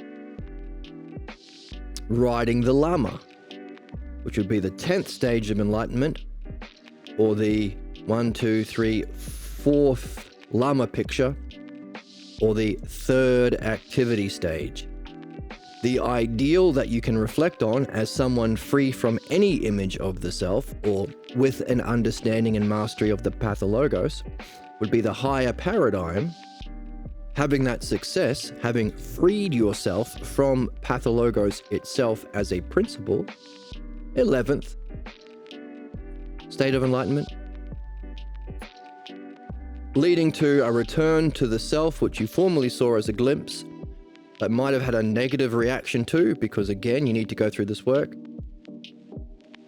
That for the sake of which, a return to the self, allowing for a more full participation in the self, seeing the inherent logos within the self. It's beyond qualities, it's beyond experience, but there still must be an understandability and intelligibility within that experience for it to cause everything, including its first reflection, knowing. For the ultimate experience, there must be something inherent within what is beyond experience to be able to be its reflection, like looking at yourself in the mirror. And that could be an analogy that Socrates can use with Buddha. At every stage, because he will himself go through these levels of interpretation, rejecting what Socrates is saying, offering his own Buddhist beliefs, taking a piece of what Socrates is understanding, even trying to unify his and Socrates until he accepts it. The analogy Socrates can say, it'd be like looking in a mirror. Do you take your reflection as yourself? Well, kind of. You can learn about yourself, but it's not really you, right? And if you thought it was you, you might be blocked in significant ways. And you might not recognize a higher level of intelligence that isn't in your reflection. So while we can awaken our fourth dimensional intuitive intelligence by reaching the sixth stage of enlightenment, the eighth ox-herding picture, you'll be limited from a higher. Just like in the mirror, you can learn about yourself and whatever, but you don't have will, you don't have life, you don't have independence as a reflection. Use of analogy. He's very serious all the time. Am I? I think I have whimsy. Listen to this. I'm eating the testicles of this bull, and I'm eating it raw bull. This is buffalo. See? The oracle's saying she wants to eat raw buffalo balls because she wants to be like Joe Rogan. I don't want to eat a monkey. That's funny.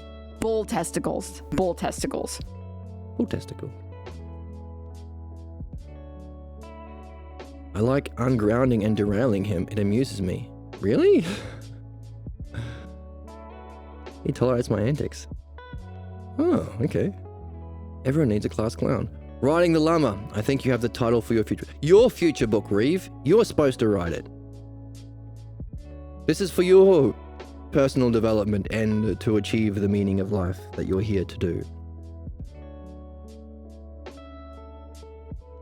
Literally, as we've been reading this book, Socrates says we need another sequel to this book that the reader can therefore do, allowing him to put into practice everything he's learnt from this reading.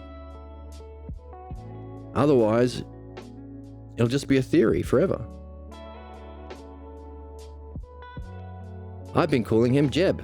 Joking. Jeb exclamation mark. Hubba. I just want more testosterone to human body ratio, and I'll finally be satisfied. Will you be satisfied, Emma? You're a little bitch-ass baby. Oh my goodness. Gooners. Bunch of gooners, all of you. So that's where we are. Now, we have got 10 new ox-herding pictures, and we hypothesize maybe because they're written by someone who does have a mastery of philosophical midwifery and understanding of human problems. God damn, I hate this lighting. That they might be the next llama pictures.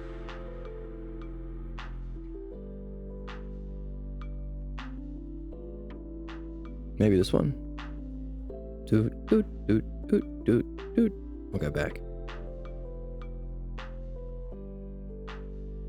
But it turns out that's not. So it's given us a bunch of different puzzles.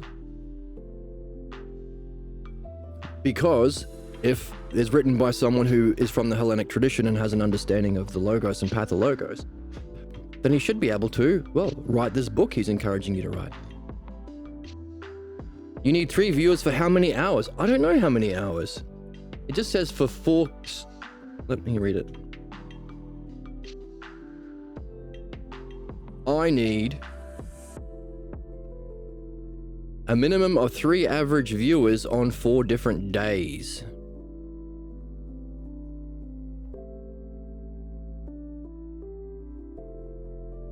That's what it says. So far, I've got 0. I've reached 25 followers.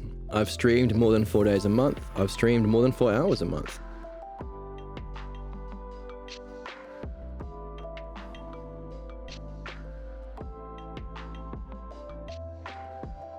Good job. Your last stream hit a record 11 unique viewers. I'm going viral, folks. Oh, I felt so cringe making that dumb joke. All right. So, let me turn on the fan.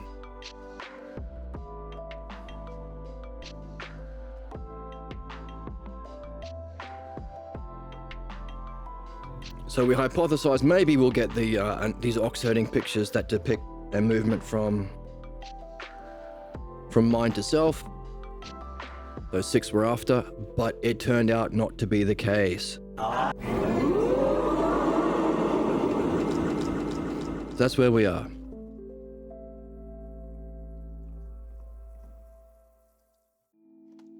So let's review where we are. I think we've gotten about 6 in. So we're just reading the ox-herding pictures for philosophical midwifery. But actually, now that we've read that, it makes sense, doesn't it? Because philosophical midwifery, well, is the method for going... Damn it, this one. Well, is required, literally it's required to cross this line to address the beliefs. And also to understand the pathologos to cross this line. So maybe we can get all of the stages, but then it would also be unfinished because, well, 4 activity stages and that for the sake of which goal. Anyway, let's see what we do have. So this is a gift from the author of the book that we're reading that bangs so hard it will give your grandkid CTE. The hell's that? There we go. And those of you who are here, if you want to hang out on the music stream, Jed Phoenix Music is the Twitch channel, and we can talk more and play some songs. I can show you my cool new pedals that make cool sounds. Okay, number 1. What is most obvious is that mankind hides behind a veil of illusions as he struggles with all his might for right and wrong. So intent is he that he is driven by the desire for revenge against the many injustices that he has experienced. Who does it sound like? Every single political, religious, and capitalist leader we've ever had? Wrapped in the unsuspected false image of the self, he desires gain and fears loss. Ignorant of his true nature, he rides the wave of selfish desires.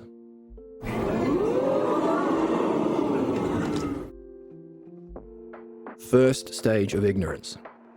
Lost in the jungle of life reads the poem. He searches for what he knows not.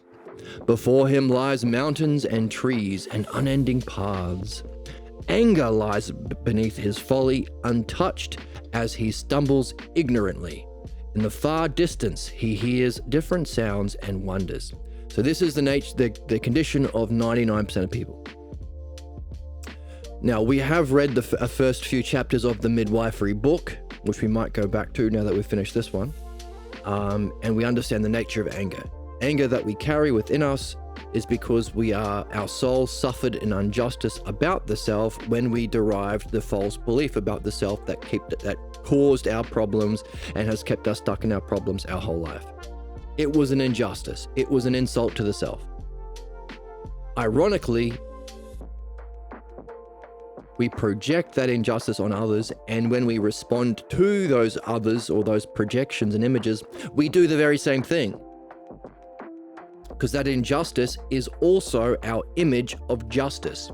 They appeared knowing. That's why we see cry bullies. That's why we see all these dictators and fascists, or even your favorite content creator in a drama, doing something bad and crying victim that everyone's doing it to him. That's the source of our anger that causes our ignorant stumbling, or the NPC fate, the zombie virus that keeps us in our primitive savage nature. That's the anger that motivates us. And ironically, we do it ourselves. Because how do we respond to... We want to respond to an injustice with justice. But if it's your model of justice as well, giving us that expression, hurt people, and stuff like that. Number 2, he has heard and come to understand something. He has caught the sacred sense that there is a way to discover the self. Huge.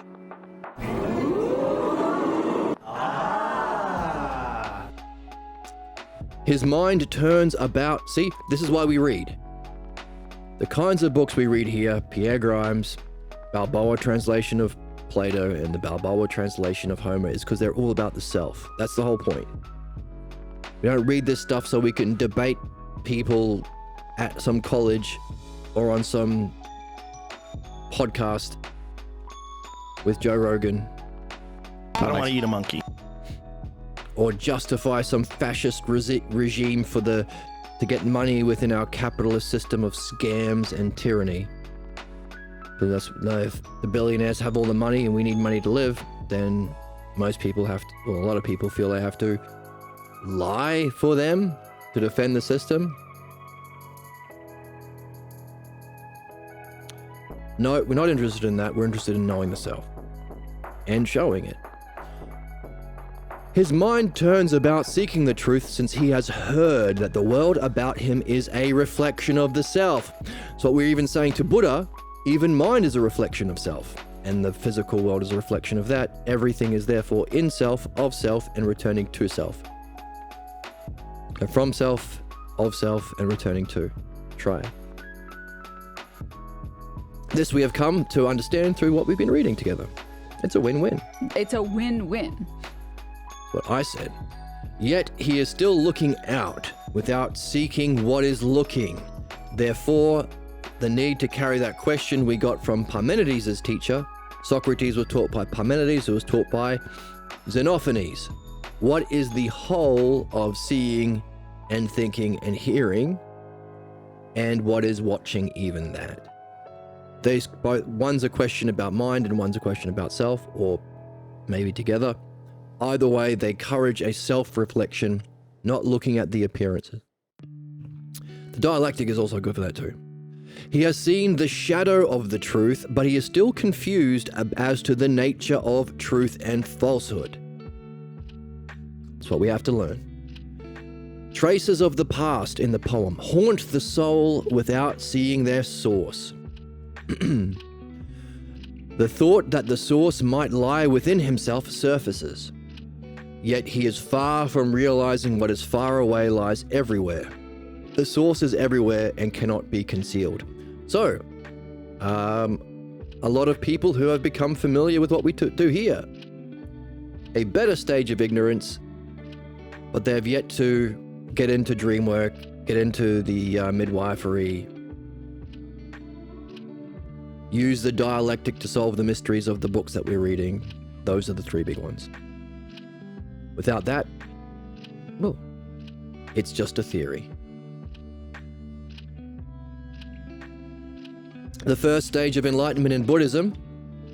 Let's see if it's the first stage of enlightenment within midwifery. Number 3.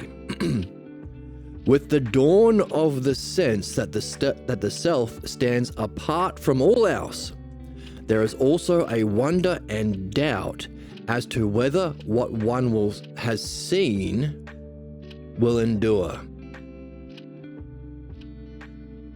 So there's some sort of sight, and there is a realization in this stage that what Socrates mentioned got him out of the fact. So the 5th hypothesis, Socrates says image thinking, no connection to mind and self. So the materialists, the atheists, the reductionists, you can't know what happens when you die. You can't know what heaven is. You can't know reality. You can't join with the divine. That's hogwash. Get out of my science academy. Socrates realized that stuff that he was hearing, even back in his day, isn't literal It's a message about the self. It's not that we can't reach mind and self, as those people say. It's that the self stands independent from all else, even mind, even the physical world. So Socrates did tell us this in the book we're reading.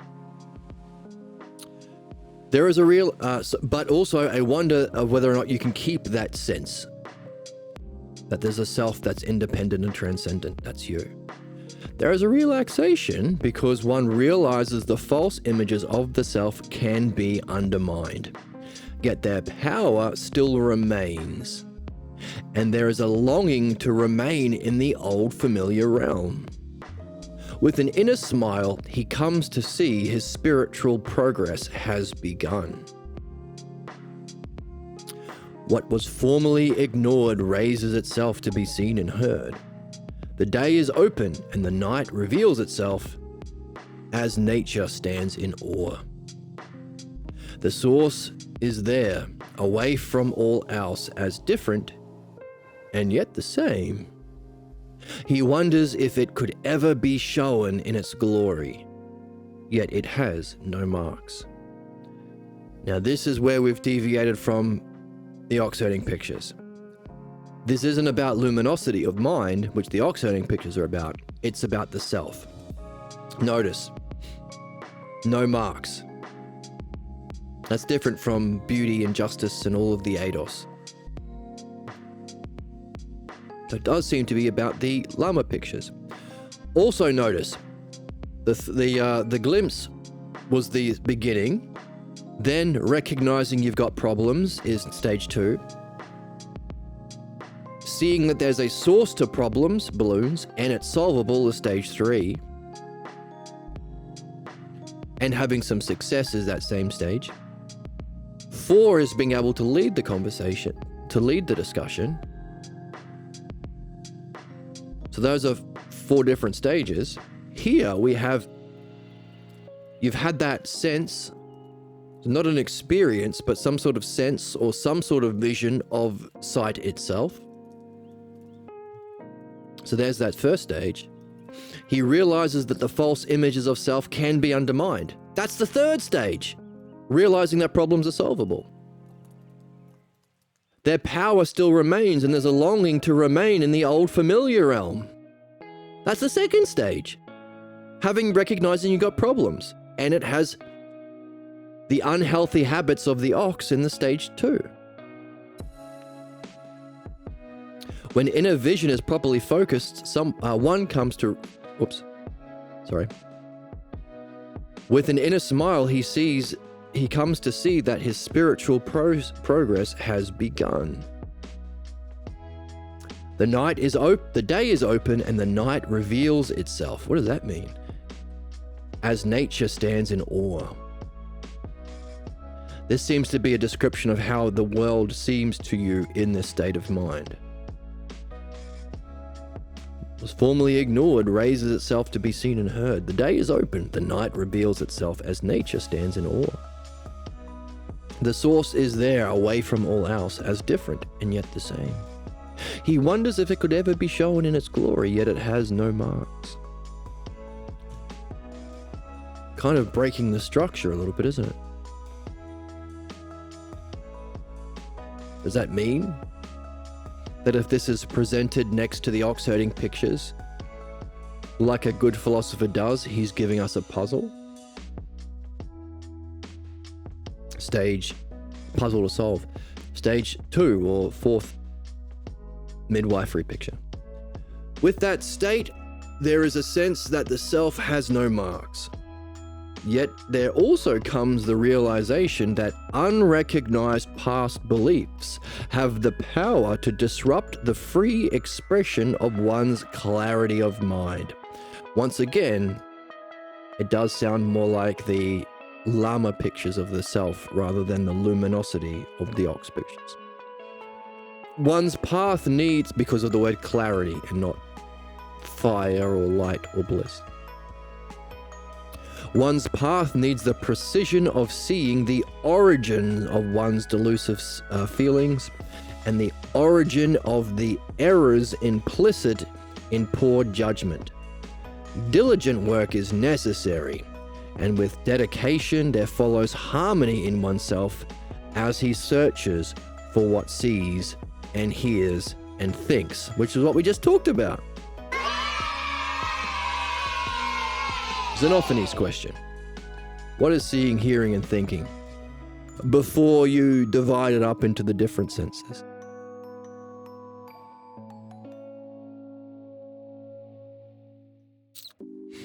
Now, the fact that the first stage has a sense of a self separate from all else,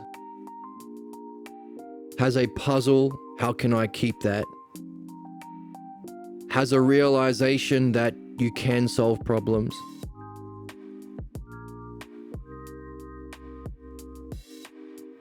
And has a recognition of problems, which is the first, second, and third oxiding pictures together, might indicate that the midwifery stages are all about understanding.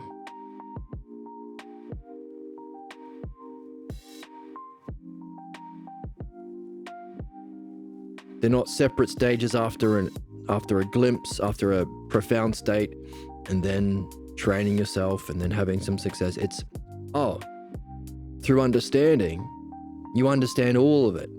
Like when we read the midwifery book, or reading this dialogue we're reading together here. You're reading, oh yeah, problems are solvable. Oh yeah, the self is transcendent. Oh yeah, it's also immediate, and it's our goal. And through understanding, we can recognize the cause of human problems is a desire to go back to what you're familiar with, which is what you learned from ages 1 or 0 through 18 or whenever you left the house. So maybe that's what makes it different. It's all about understanding, which makes sense because the pure state of self ain't an experience. It sounds like the second stage of enlightenment for midwifery is the same thing, but more. A sense that self has no marks sounds like... Yeah, well... Oh, the last line, he wonders if it could be shown yet has no marks. So the last line predicts the next stage. The self stands apart from all else. He does see something. He just sees it deeper in the next stage, that the self has no marks.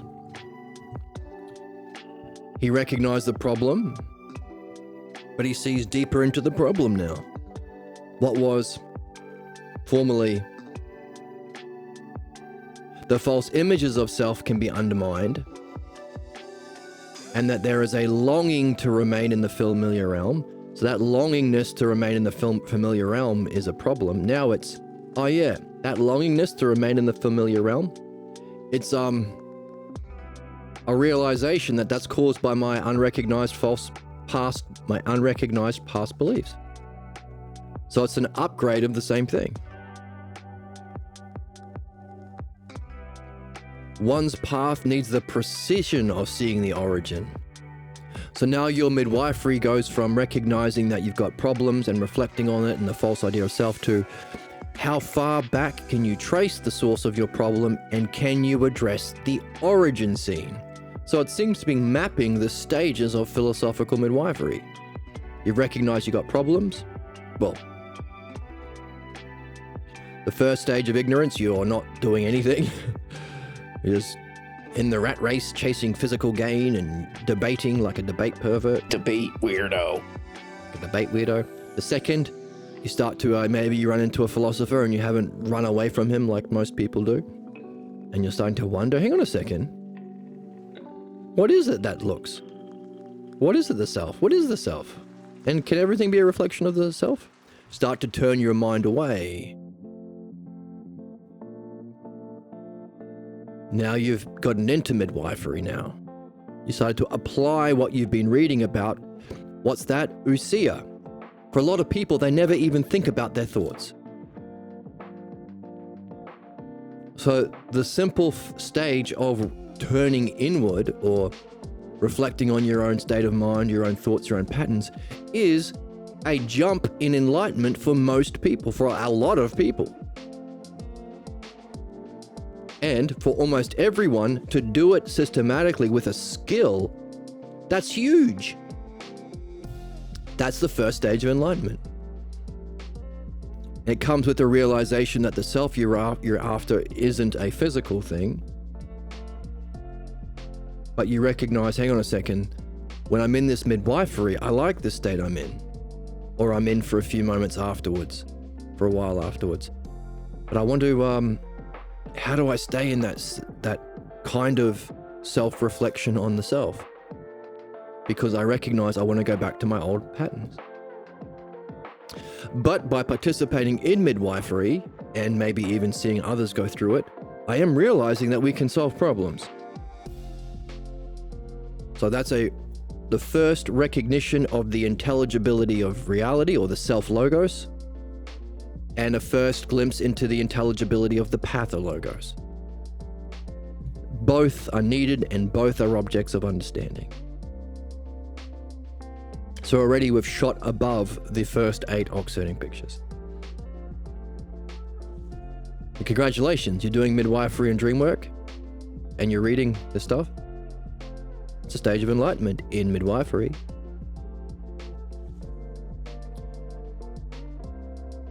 Now, having some success with your problems by recognizing that it's the false beliefs that cause your disruptions to your clear states of mind, clear seeing, you realize you have to address the origin. So the next stage of a midwifery is to see how far you can trace that negative pattern or state of mind or role back.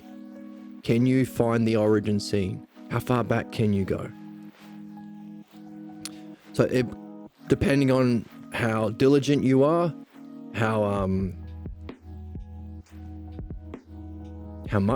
you do this, it can take people years, maybe lifetimes, or you can move quickly like a rogue or a thief. So next stage. There needs to be precision of seeing the origin of one's delusive feelings. So there's our question to our friend earlier about understanding versus emotion. You need to understand with precision the origin of your emotions or delusive feelings. And the origin of the errors implicit, no, not all emotions are delusive, but these are the ones we're after.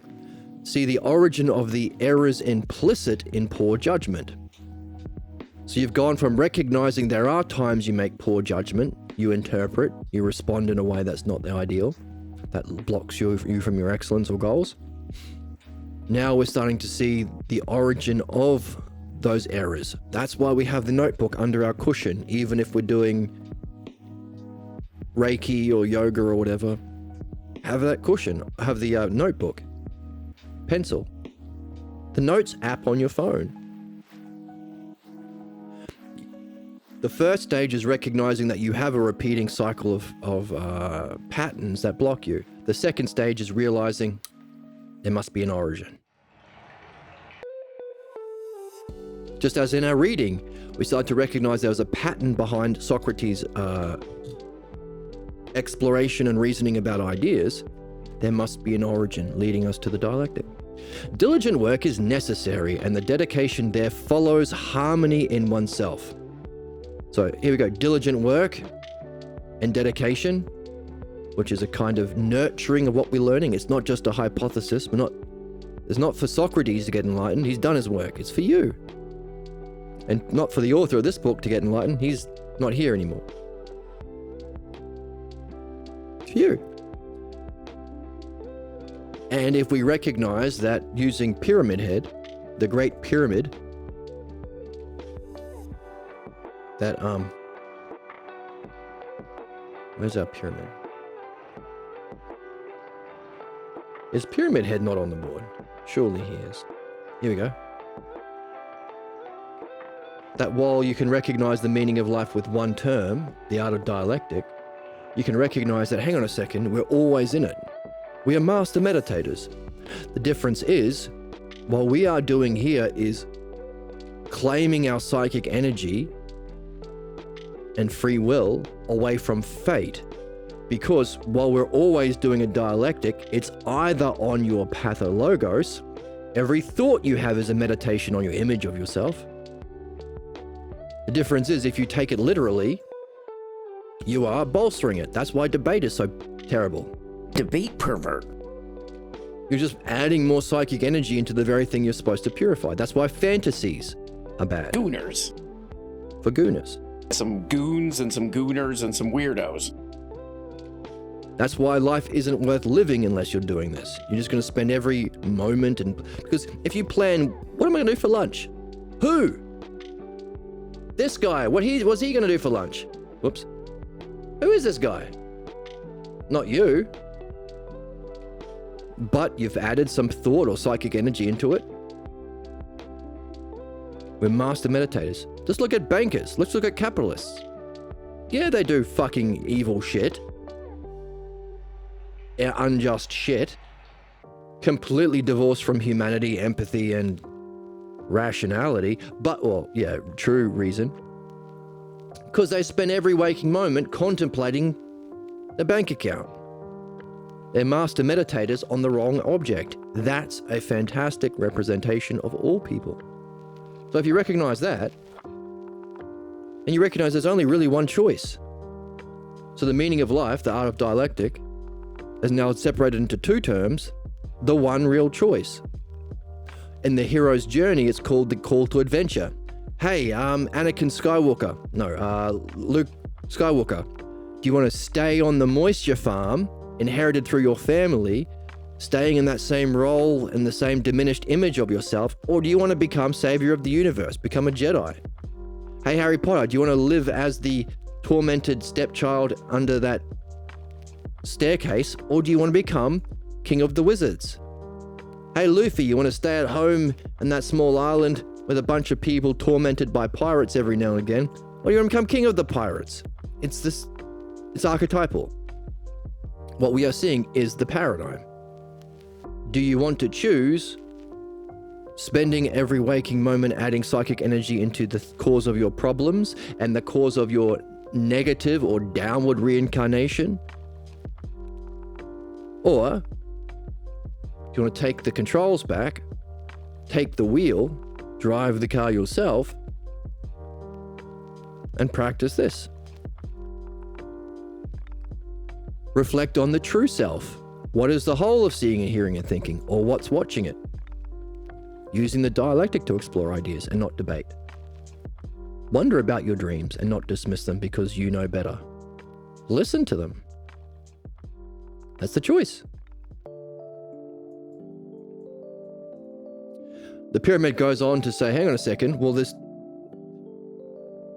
if you choose the negative way of being, you are adding energy into the false image of the self, which will function as your negative or blocked states of mind, your negative emotions or delusions that we are starting to see in this next stage of enlightenment, which functions in your problems or beliefs or interpretation. If you choose to become a Jedi or a wizard or a pirate king, you are contemplating that true self that stands apart from everything, even peak states of mind. But as we seek that, shooting for the stars, you will hit the moon along the way. So it will lead to peak states of mind. Only we recognize not to identify with them. And if we are in that state of luminosity, stay in it. Excellent. The more you can stay in it, the better you can do metaphysics, because the better you can see the inherent aspects of it.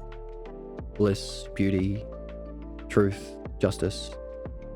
But also, that very thing we've been training at all times, we can ask questions about it according to the rationality and the experience we have access to, like an arithmetic teacher making use of English, to walk through that to the self.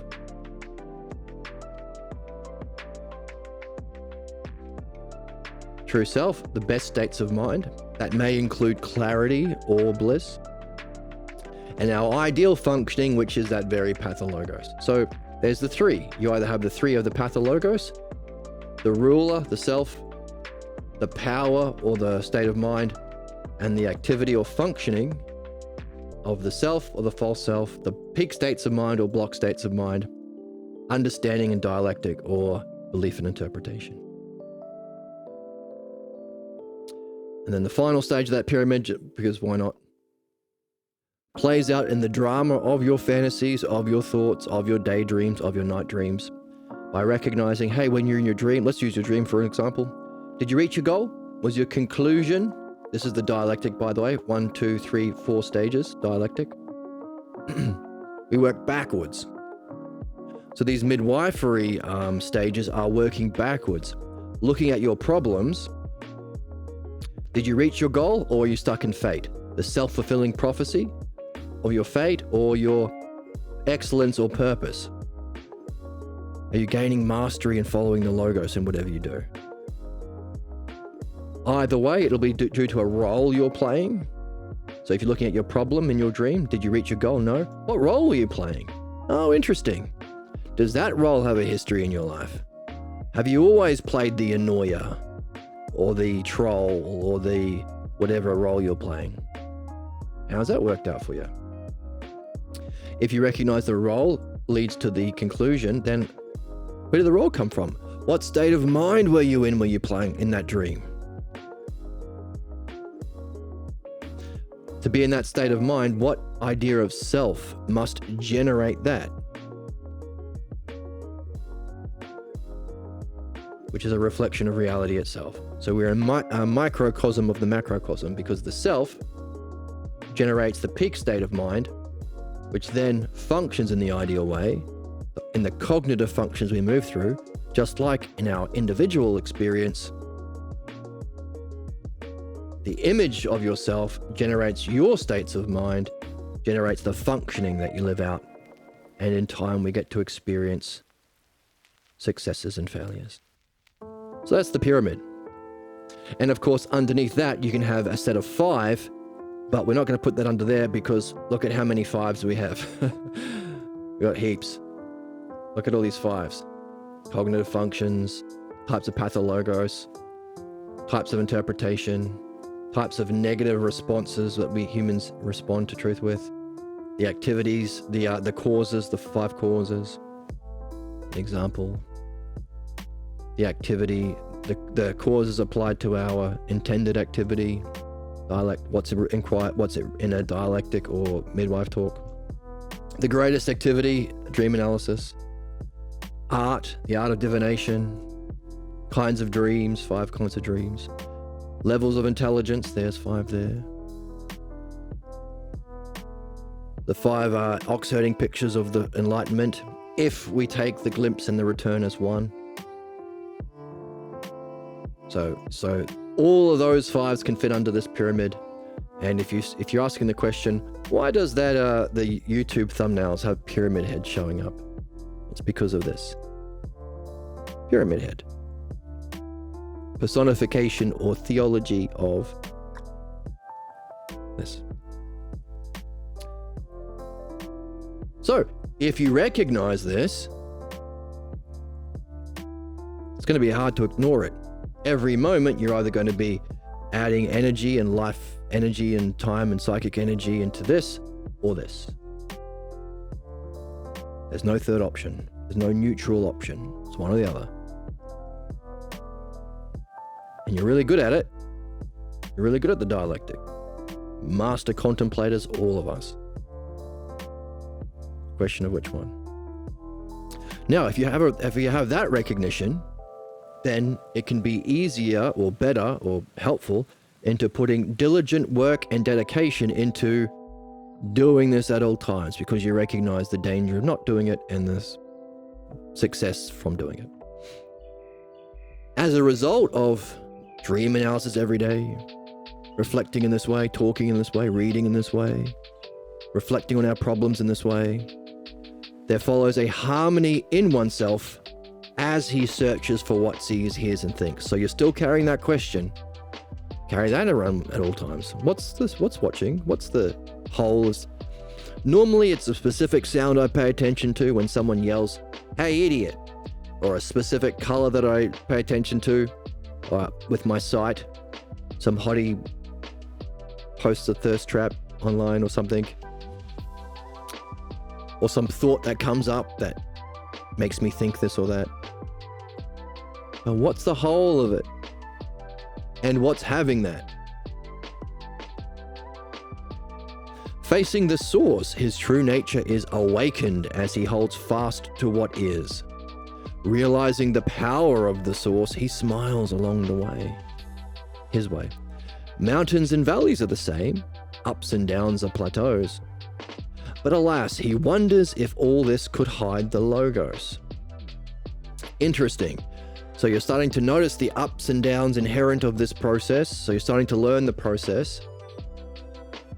You're seeing the need to keep doing it, but you're not quite seeing the logos yet, which is interesting. Number 5, or the third enlightenment stage of midwifery. With the precision of reflecting upon what has blocked the flow of intrinsic intelligence, someone mentioned this in chat, and insights into the nature of reality and the self. Okay, so we're going for both, shooting for the stars and accepting the moon along the way. There becomes a non-dwelling on anything. When faced with confusion, the most fundamental unsuspected false beliefs still prevail.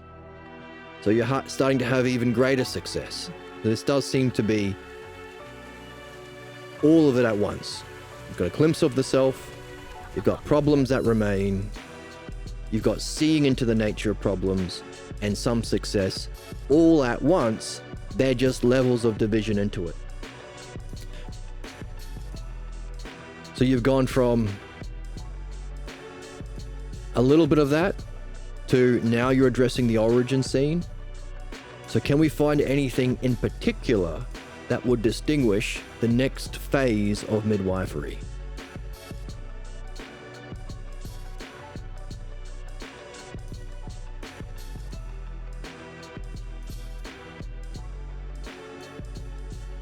From a reflection on our excellence, or the self and our problems in theory, number 2.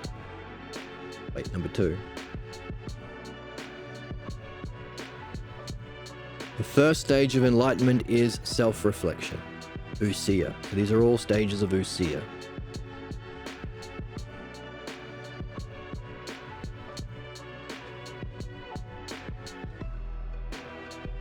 You're reflecting upon the self and realize it's different from all else. You see that you can undermine the false images of the self, but you recognize that you still have a draw to your old problems.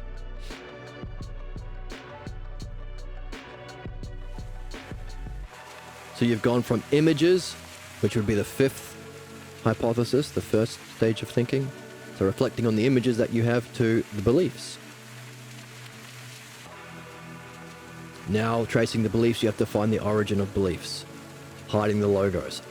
This seems to be reflecting the cognitive functions, doesn't it? What have we got?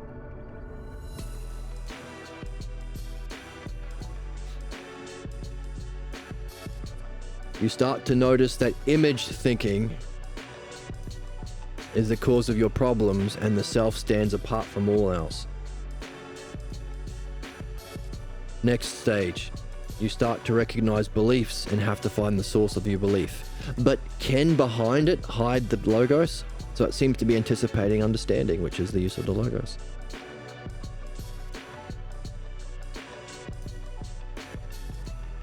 Number 5. With the precision of reflecting on what has blocked the flow of innate intelligence, precise reflection, that's understanding. And blocked the flow of innate intelligence, so following the logos is a flow state, and insights into the nature of self and reality, that's what the following the logos leads to. There comes a non-dwelling on anything. When faced with confusion, the most unsuspected false beliefs still prevail. The need to hold fast to one's practice is now critical. So you've gone from diligent work with dedication to holding fast, which is critical, and no vacillation can be tolerated. So super dedication. So it does seem to be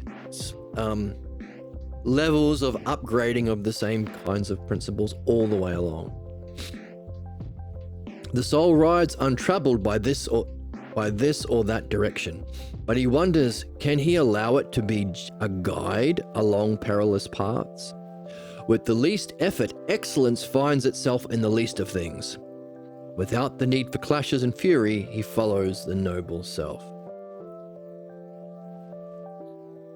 So this does sound similar to the ox-herding picture in that you're having some success. Only the kind of success is about the logos and not about freedom from, what does it say here? Freedom from old habits, sure. But because ours is a logos tradition, not only do you get freedom from habits, you also get a seeing of the logos. So really, just like what we've done here in our mega map of fives, in Mega Man, is he going to have to be a new character on the thumbnails? The mega map.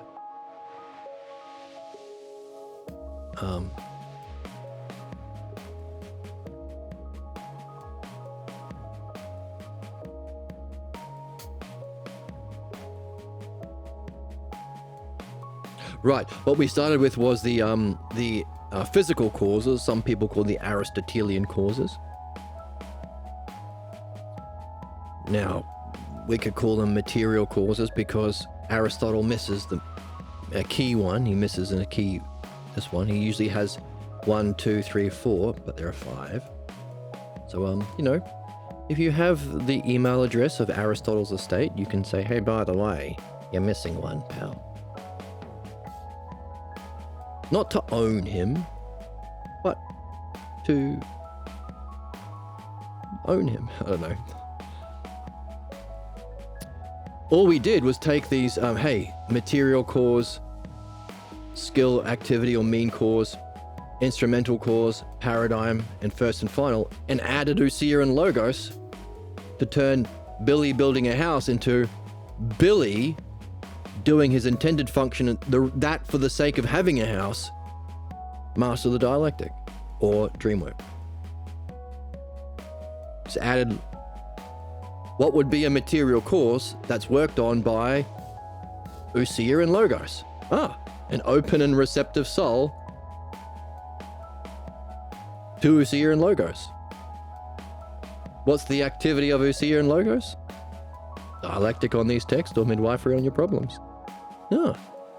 What's the instrumental cause that makes use of Usia and Logos? The dialectician. What's the model of Usia and Logos? Mind itself. That is Usia, and that is the inherent Logos within Usia.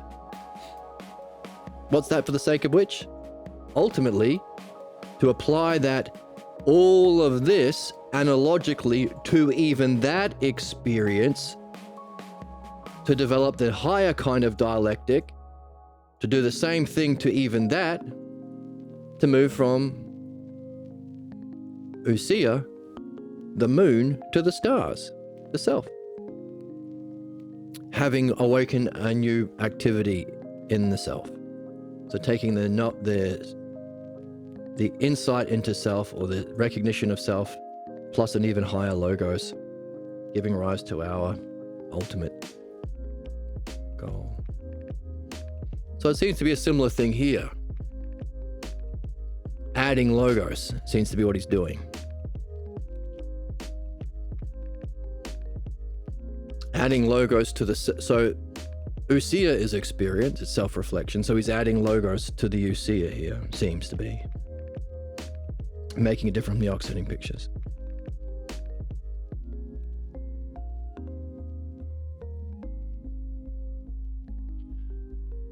The flow of innate intelligence. A non-dwelling on anything. In other words, you're not doing it, you're following it. Like we say with dreams, you're not telling the dreams what they mean, you are listening to what they mean. Dialectic. But still, when faced with confusion, you still have the unsuspected false beliefs, so you still got work to do. Therefore, the need to hold fast to the practice is critical and no vacillation can be tolerated. The soul rides along untroubled by this or that direction, but he wonders, can he allow it to be a guide along perilous paths? That's what we get from the logos. We're seeing the logos at the same time, guiding us. With the least effort, excellence finds in itself in the least of things. So we could call this that first stage of being in the zone, sometimes called Jiriki, I think. Jiriki, but not Satori. That flow state where you can be in excellence. Without the need for clashes and fury, he follows the noble self, which is the anticipation of the next stage. So, how can you follow the self logos even better, being freed from problems or something? Now, we're anticipating the riding of the Lama. So, is the next stage the being a midwife, functioning as a philosophical midwife? If these are the midwifery pictures.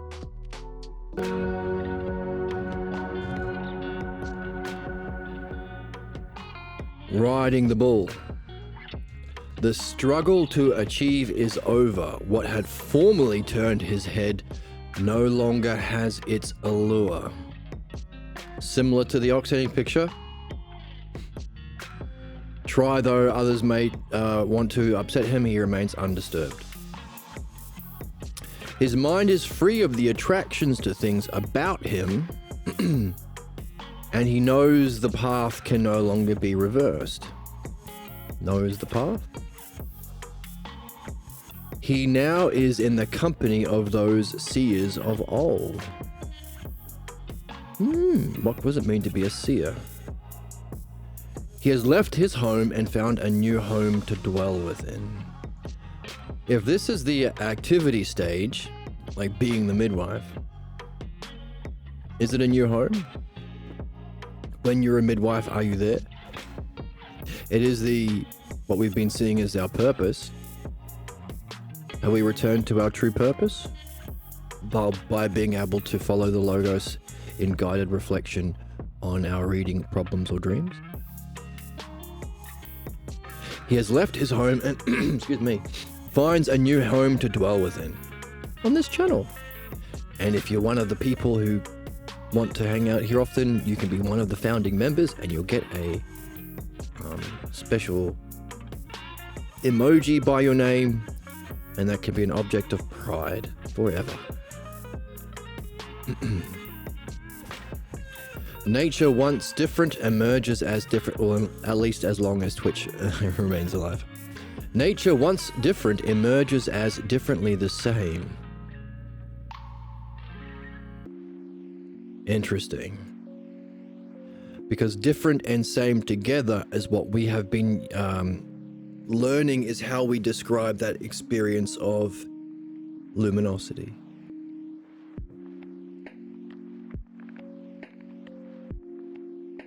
Whole of all parts, same of all difference. The joy he experiences is sung abroad in the choir of heaven. The joy he experiences, sung abroad in the choir of heaven. This sounds like hitting the moon. This sounds like the peak experience. For he is among those who know without the need to find. The word knowing comes up a couple of times. A new home comes up. So what might make this different from the oxiding pictures is this might be the 8th. The ideal state of mind.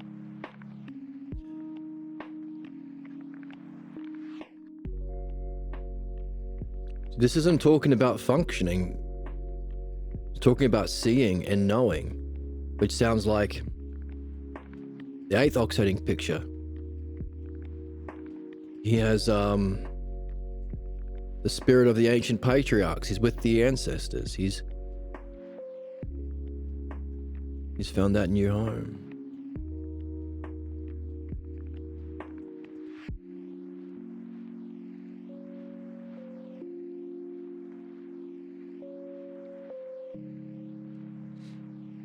Let's keep going.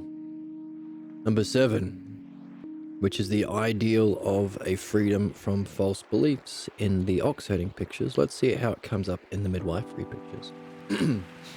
He now stands as one who knows the teachings are true and knows the self is symbolic. That's interesting.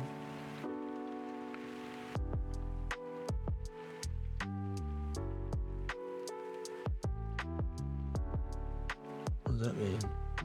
Separated from what is false as gold is from the dross. Which is exactly the same language as before. In the same picture. He knows heaven guides his way as he gazes at life about him. Settled in his home with the self alone, there is no search that leaves him serenely alone. Without his daydreams, his dreams sing a different tune. That seems to be the key difference in this lama, on this midwifery picture. Without recourse to meditation, he discovers the self is all.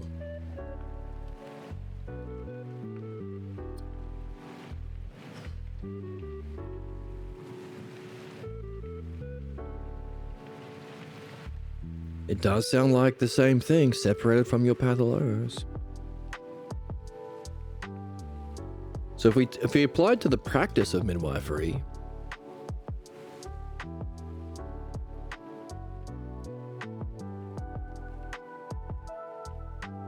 this is tricky. It's not as clear as the other one. It seems to be a mix all the way through. All right, number 8, which is the ultimate return to mind in the penultimate enlightenment state.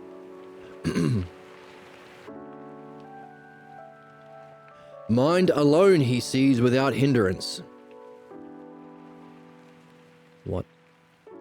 And he sees clearly that the ideas of the wise and the foolish are empty of merit.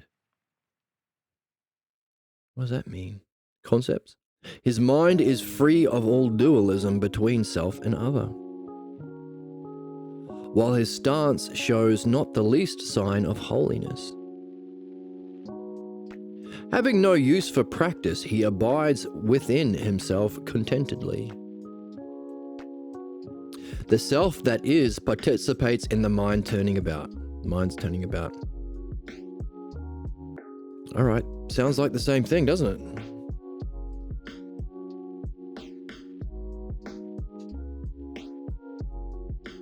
Sounds like that picture of the 8th ox herding picture.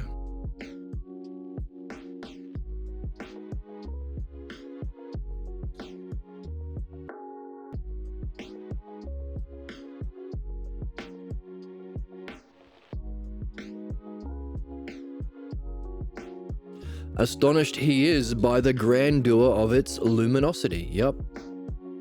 Hitting the moon.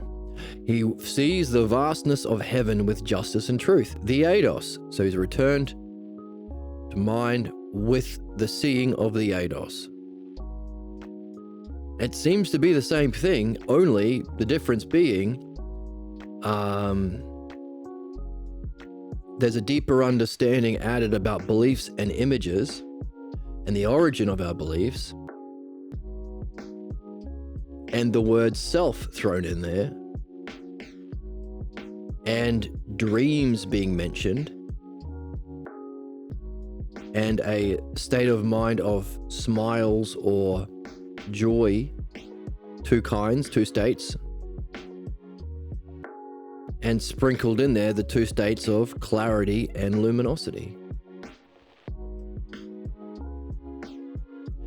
So it isn't so much a to mind and then self, but because we've been reading about self the whole way, shooting for the stars, we get both.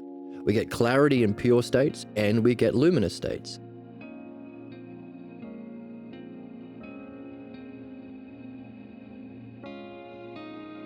Also, there isn't a clearly distinguished functioning state.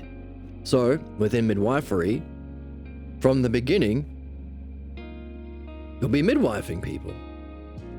That's what mastery is about, because, hey, if you've had one midwife talk, that's one more than your friend. I remember when I first started by myself from the Orange Book. I think my first midwife talk was with a professional BMX rider. He's been blocked for years. And after one talk, he was unblocked. It was amazing. He was able to do tricks he was never able to do and qualify for things he was never able to do after one midwife talk. It was ages ago. So there are some differences. You're still doing it from the beginning.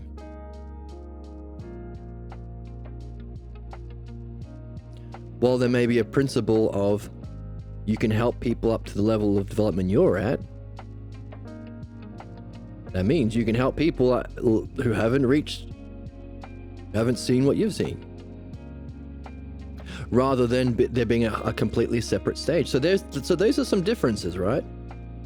We've got self and mind. We've got joy, luminosity or joy and clarity. We've got self recognized all the way through.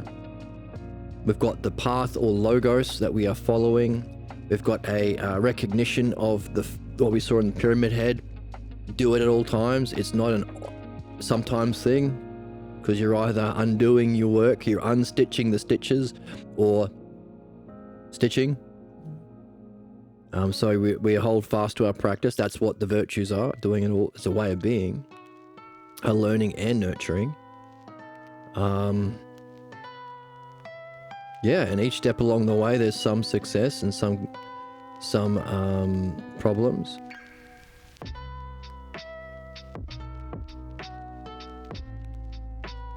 But yeah, it's a different way of describing it. It's putting it all together.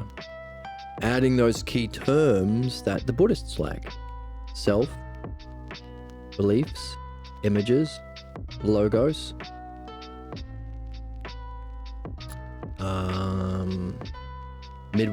it's midwifery, of course. The origin of beliefs, origin scene.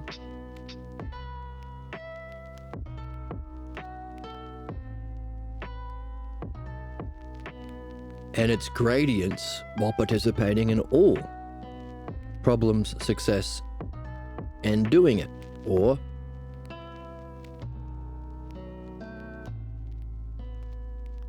and insight. So it's all of the activity stages and the perception. Deeper and deeper perceptions into the source or self.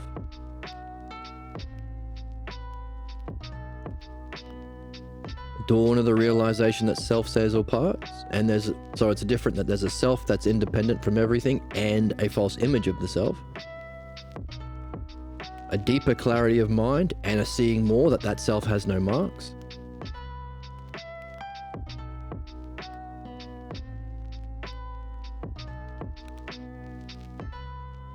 More insights into the nature of reality and self, so reality and self.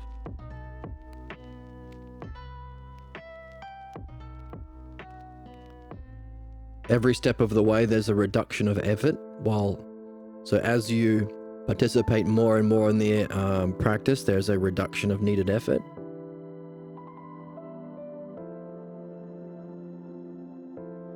Freedom from problems even more.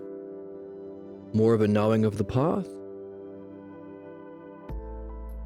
A joyful state of being.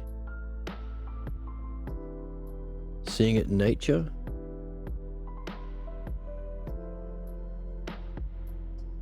Seeing more about the self, seeing that the word self is symbolic.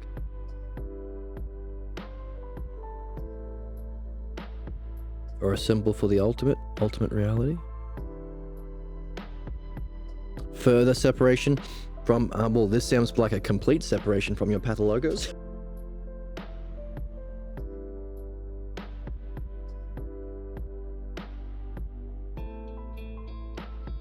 Oh, sneeze. Daydreams. He's not getting daydreams anymore, so it sounds like those daydreams or distracting thoughts that are...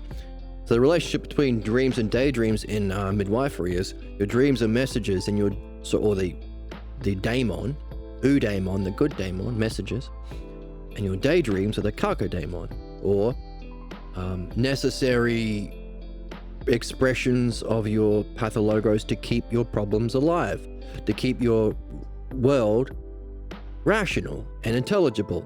Yes, rational and intelligible tied to your problems, but necessary to keep your problems alive so you can do your work here as a person to address those problems. So they work in conjunction. Your problems are kept alive by your thoughts and daydreams in the waking life, and the messages to help address them from your dreams. But your daydreams are not there anymore, and your dreams sing a different tune, which goes back to our question.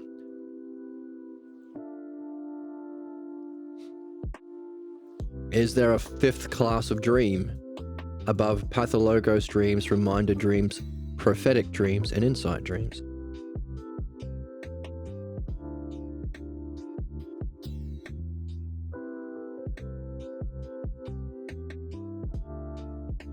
So there are differences.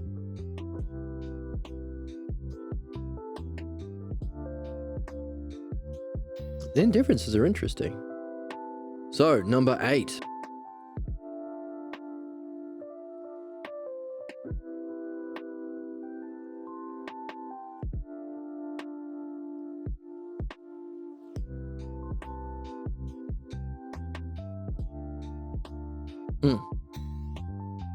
Which we just read?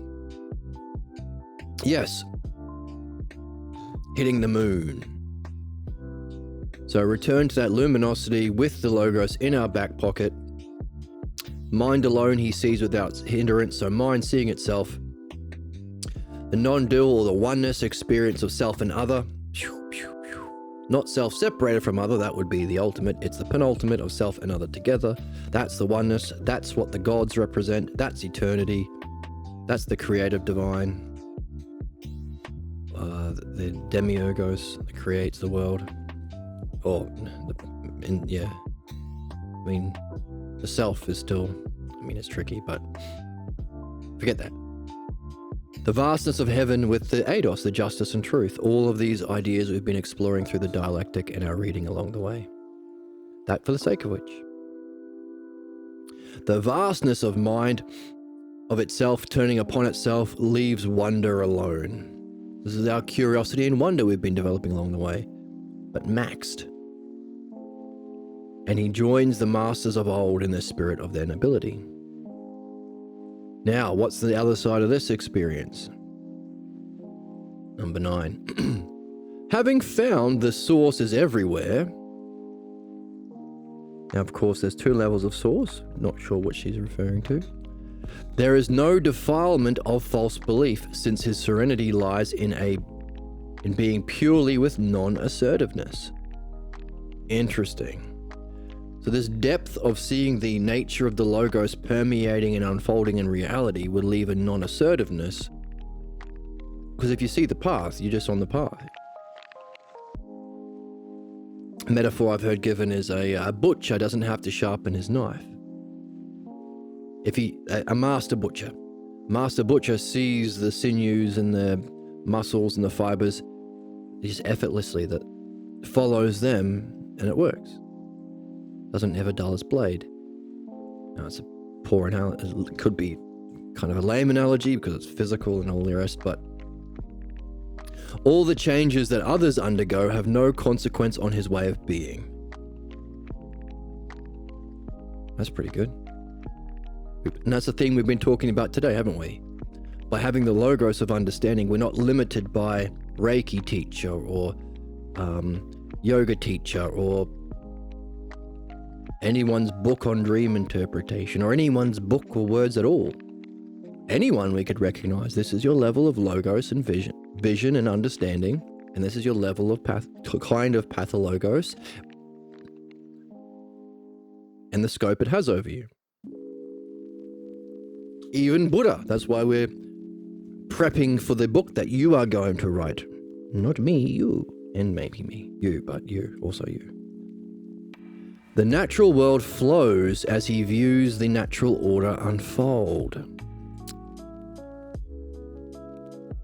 See, this is different as well, because he's also including how we perceive the physical world. But more, I don't know, not as much as a metaphor, but see, it's this, the mountains and the birds and the rivers seem to be more analogical in the previous ones. But I guess because we are being more literal in the descriptions of midwifery, having the method of understanding, he's just seems to be describing how we feel in the physical experience, how we relate to the natural world, not as a metaphor. So there are a whole bunch of differences. It's very strange, very curious. His journey is over, as the source is everywhere the same. Is that the self or is that mind? With inward smiling along the way, he knows knowing leaves not a trace. What the fuck does that mean? He knows knowing leaves not a trace. No image of the self? No state? Is this the difference from justice and knowing and luminosity to a different kind of knowing that's without qualities?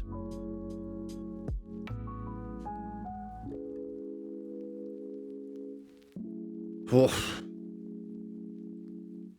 Yet he, without any thought, he knows reality is present at every moment. Which reality, self or mind? There's two.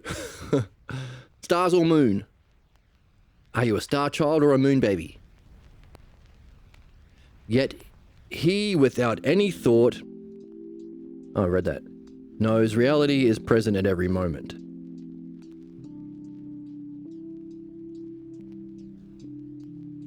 Yeah, easy for non-assertiveness if you know every moment there is the source and reality present. Flowing through all, no different love it is than the logos present. Now here's a different word. Here is a different word, very different than all the other midwifery pictures and the other oxiding pictures. Love. Now love's a key part in Hellenic tradition. It's the symposium. While Socrates may have learnt the dialectic from Parmenides, it seems in the symposium he gained his enlightenment, he put it into experience following a female guru. Important to recognize, right? It's not being crazy. It's called reaching a higher sense of being. Even women can not be crazy and reach a higher state of being, right? The more holes, the better. Exactly, Emma. So what am I saying? The female guru guided Socrates through understanding levels of love and beauty and our participation in them. And each stage was logos, making beautiful speeches about your beloved. Finding someone who has a beautiful mind and sharing words that could benefit their development. And on and on and on. To that, this last picture, justice and truth and beauty. And of course the book finishes with, that's just the starting point, pal. True excellence is developed from that. So love's a big thing because we love beauty. That's philosophia, love of wisdom. But is there a beauty, if that's the beauty of the whole of all parts, say self and other, is there a beauty that's whole, that transcends parts, that can attract us to loving the self? Anyway, what does it say here? A love than the logos' presence. Love of logos, or philodianoia, the new subject that we have coined on this channel, the love of understanding, the love of the logos' presence. Philologos or philodianoia. The new study, the new art, the new subject. Better even than philosophy. Philodianoia.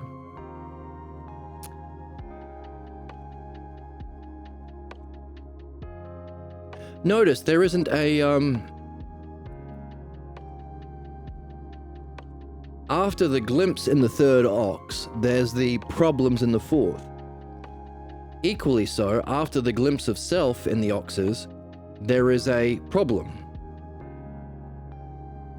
I'd rather be deaf and blind from the beginning than go through all this stuff. There is an unassertiveness and an unshakable reality, but it's as if all these things have been done in vain. So if you're blind and deaf from the beginning, what's going on? Why have we missed that problematic state after the higher glimpse?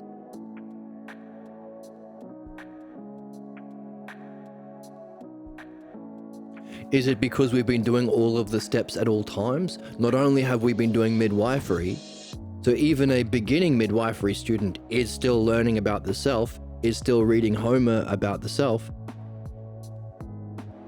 Even someone new to dream analysis and midwifery is still reading the principle of pathologos itself. Is it because we're doing all at once? There isn't that huge come down after the glimpse because we are expecting and anticipating the self? Is that the significance of having the word self in these pictures that the Buddhists flag? And the word logos along the way? So if we encounter something that can only be perceived through understanding or logos, love of logos, philodianoia, we've been using that philodianoia all the way. So if someone after a peak experience goes through to the self, holy crap, that could feel like a diminishment because you've gone from the greatest experience to something like emptiness. And you might feel having no self or losing the self because it's not an object of experience. So it can feel like an emptiness or I'm blind and deaf.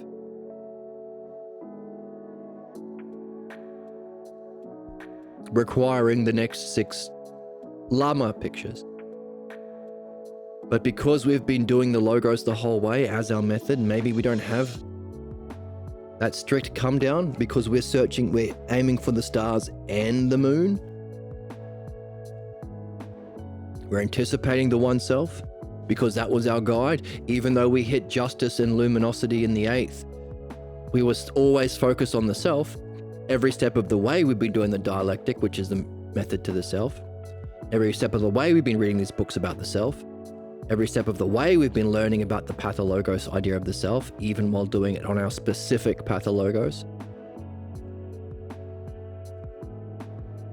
Every step of the way we've been carrying Xenophanes' question about the self. What is the whole of seeing, hearing, and thinking? Or what is watching?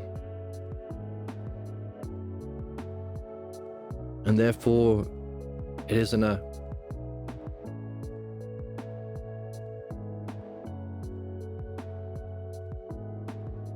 it doesn't strictly follow what we have been seeing as the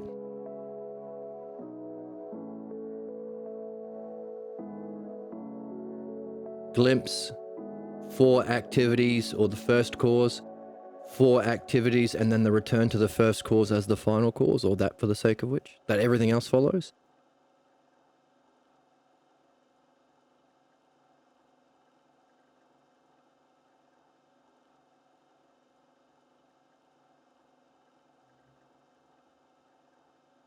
Maybe. Or maybe our author is giving us everything all at once as a puzzle so we can break it down. Maybe. Really could be either of those two, couldn't it?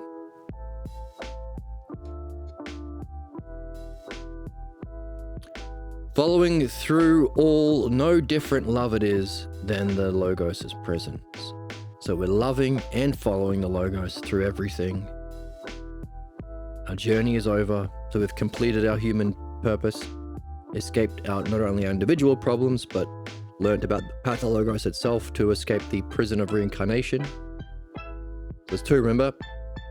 You have to address your individual pathologos to fully participate in mind, but you have to learn about it like that for the sake of it. You have to learn about the principle of pathologos itself to master the art of dialectic, which seems to be our purpose here, reincarnating into time. And maybe because we've been doing both along the way, it's not separated the way it is in Buddhism, with addressing our personal pathologos that blocks out addressing our images. First, fourth oxiding picture, our beliefs. The fifth, riding the ox. Sixth oxiding picture, being free from problems as the ideal, so we can return, but not the return to the return to mind.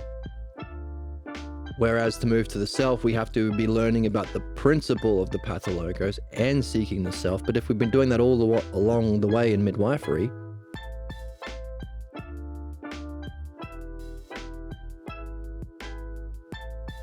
maybe it's an easier transition.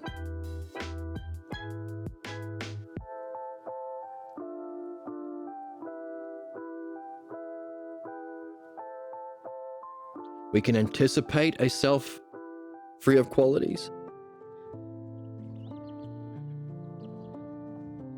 Even in our experience of mind, we are not taking it literally, but recognizing it's a reflection of self, while itself being the paradigm of justice and beauty and truth.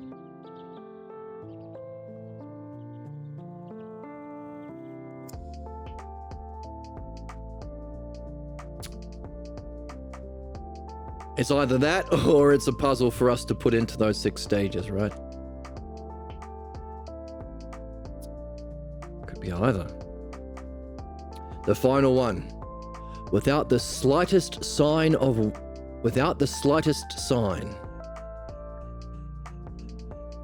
No marks. His wisdom, you're nothing in the way. His wisdom smiles at his path. Interesting, because he has been doing the smiling. Now wisdom is the one smiling. Both self and the one are but 2 sides of one face. That's a description of the first hypothesis of Parmenides. That's exactly how he defines himself. Yet neither should be named, being outside the scope of experience, which is exactly how we have been defining this ultimate all along the way, and Socrates has in the book. Without recognition, he brings seeing to the blind effortlessly. So here's the first sign of functioning, but it's left for the ultimate description of functioning. He goes his own way and brings the lowest to see themselves as noble and good. So this is a description of our ideal functioning or showing of the self.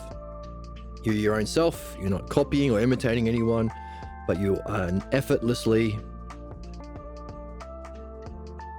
bring seeing to the blind, or help even the lowest of people, like Achilles in the Iliad, see himself as noble and good.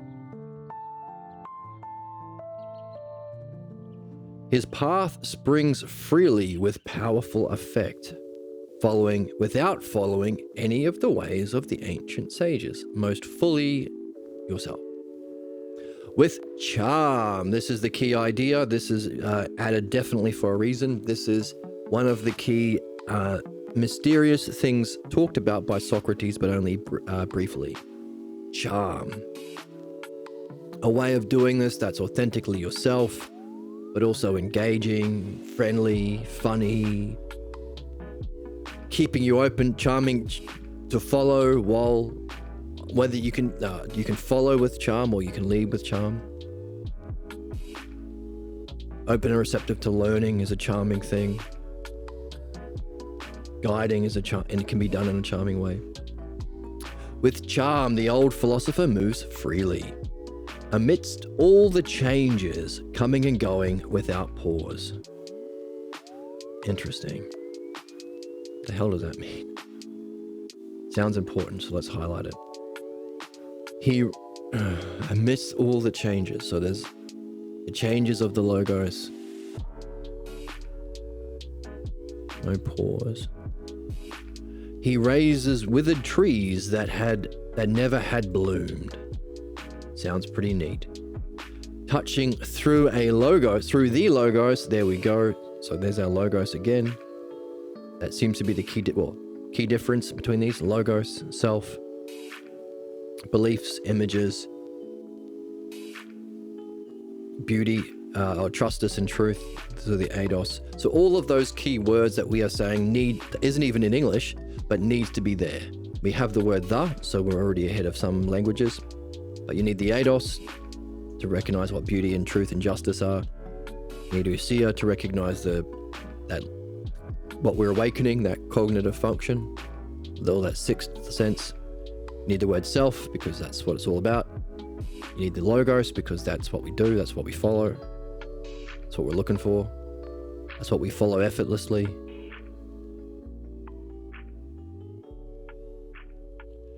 Touching through the logos, and we need the word providence, which is an English word, but we need to understand it. It's the beneficial nature of the logos and dialectic, making it an art. Touching through the logos, a providence, awaking all to the source. So that does seem to be similar to the returning to the society or entering the marketplace with helping hands, barefoot and naked of breast. You are beautiful and everybody loves you, and you have the most beautiful breasts and the juiciest ass.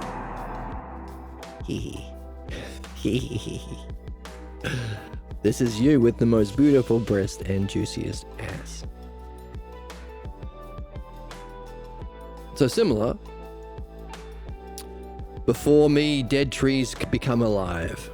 He leads even innkeepers and fishmongers, people to do with prostitution and people to do with murder in their jobs, in the way of the Buddha.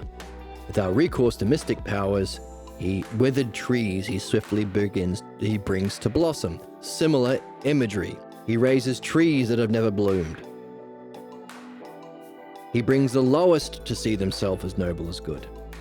He brings seeing to the blind effortlessly. So it's kind of like more refined. It's less metaphoric, more specific, while still being a little bit metaphoric. And also it adds some specific understanding as well that the Buddhists don't have. One and self are two sides of the same face. That's the first hypothesis. As Parmenides describes the self, he uses it by describing first a pure one. As he defines a pure one, he uses the idea of self too. So the one defined by the other. The pure oneself. Shouldn't be named is interesting because that's how the first hypothesis finishes. But we do say that we have seen that there is a way of naming it, necessary to recognize the inherent logos within it, which is unfolding and we're following providentially. Awaking all to the source. So now we have a definition for what the source means. It would be the one self.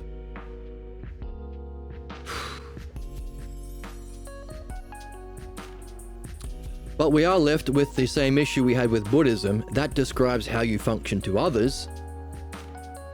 But what's that for the sake of which? What's that higher functioning of self that it may awaken in that fifth dimensional intelligence?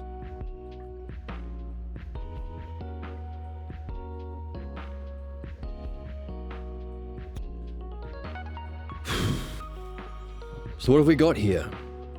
It seems we've got a upgrade of the ox-herding pictures through introducing the specifics of logos and understanding, love of understanding or love of logos, philodianoia. We got more specifics. We got more of an understanding of the method, beliefs, image thinking, midwifery, addressing the origin scene. So more specificity, more literal, puzzles about doing each along the way, which is different.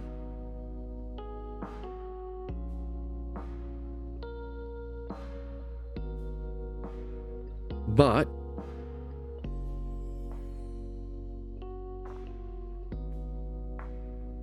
some puzzles aren't addressed.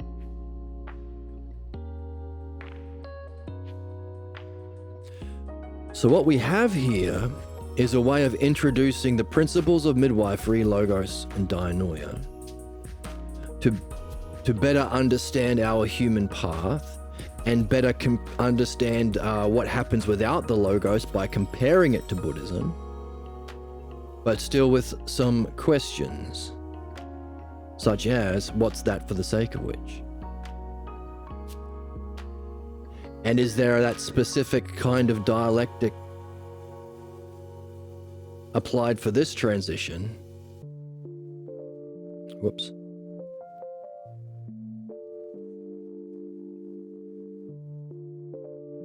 That's different from this one. So it does... I mean, I'm leaning towards both. I'm leaning towards there won't be as much of a dip here because we're doing it all along the way. And technically, there isn't a stage of being a dialectician different from participating in dialectic because, of being a midwife different from getting midwife because you want to do it at all times. Like, you can't be a midwife without practicing midwifery yourself, etc., etc. But it still seems like we could, if we have ourselves an understanding of the dialectic, take what we have been shown from Buddhism and some extra clarity and hints given to us by our author on how midwifery might be a bit different to actually map out the 6 Lama pictures. For instance, Plotinus is a Platonic philosopher who seemed to encounter the one, but as he said, the mind reels at the prospect of nothingness. Just as the second hypothesis of Parmenides gives us a deeper understanding of all of the key terms, that's why it's the biggest, longest hypothesis, to be used in the first hypothesis better the greater you understand it. Meaning, we could say, hey, yeah, that 8th ox herding picture, having returned to it with the logos, is like mastering the second hypothesis that you use differently in the first.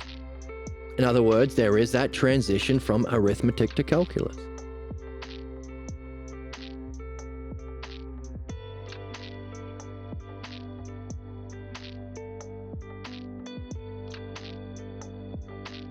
There's enough similarities to the ox herding pictures, in particular this 8th, the luminosity, to seem to indicate he's helping us understand Buddhism. When it says they all merge in no thing, yeah, there's a reference to a blazing fire, but that could mean a lot of things. It means luminosity. It's helping us understand it within the framework of Logos, Parmenides, dialectic, true philosophy. So it seems to be more of a clarification of the specifics. Now, we were kind of doing that all the way through ourselves, thumbs up, because we waited till we finished the whole book, even though he mentions our need to do a sequel where we talk about the ox herding pictures with Buddha ourselves. He mentions that early on. The application of truth to the human process. We've seen it. Let's find it in the book. He mentions it early on, but we waited to go through all of the book. Very patient, very good students. Hooray for all of you. Congratulations. Before we jumped into, where is it? Here. Before we jumped into this, because Buddha. So, page 204, he mentions it. And it finishes at page 236. He mentions,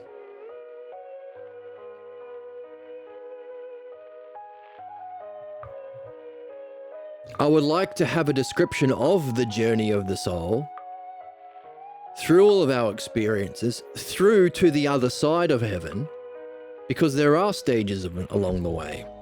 I would like all the stages of enlightenment from a glimpse to the final stages worked out. See, even in the midwifery pictures, there's no glimpse. There's some realization, maybe. A learning about the self and a realization that the self is different. Is that a glimpse? So Jesus says, that sounds like the Zen masters I've talked to before meeting you in heaven here, Socrates. They had their ox herding pictures. Each picture, a profound and beautiful statement of the state of mind, what is encountered and how it functions, and each one ends with a suggestion of the sequel. So as a whole, it does represent the spiritual life of man. I hadn't learned of their map of the spiritual journey, so it's this map of the spiritual journey. I do think it's time I met with them to explore similar questions that we have entertained in our discussion. You should call it the dialogue between Socrates and the Buddha. He's talking to you, the reader. So, early on, we could have done this.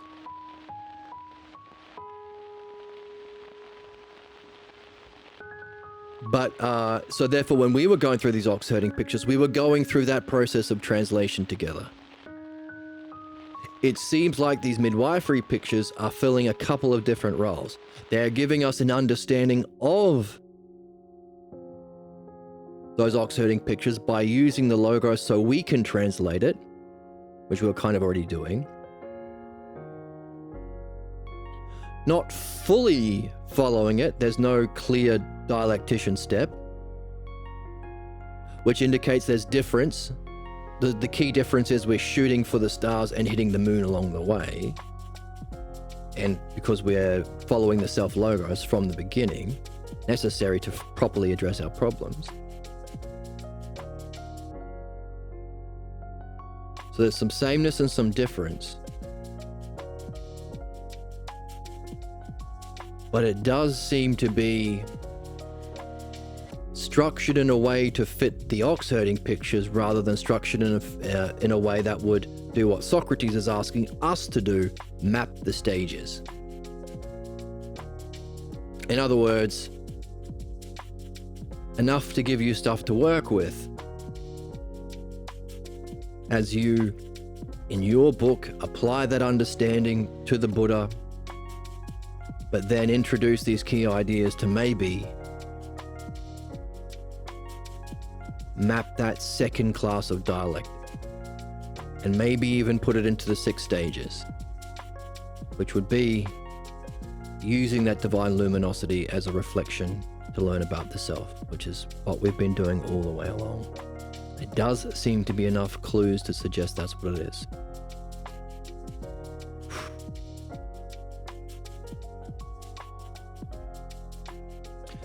In Hunter x Hunter, there's this concept of post-mortem Nen. The spiritual, psychic, mystical energy that has a power even after one dies, or even stronger after one dies. This book was released, I think, the book that we've been reading was released, I think, a year before Pierre passed away. And a few years prior to that, he wrote these ox herding pictures. So maybe one before the other would suggest they are both post-mortem Nen. They're both spiritual tasks being left to us.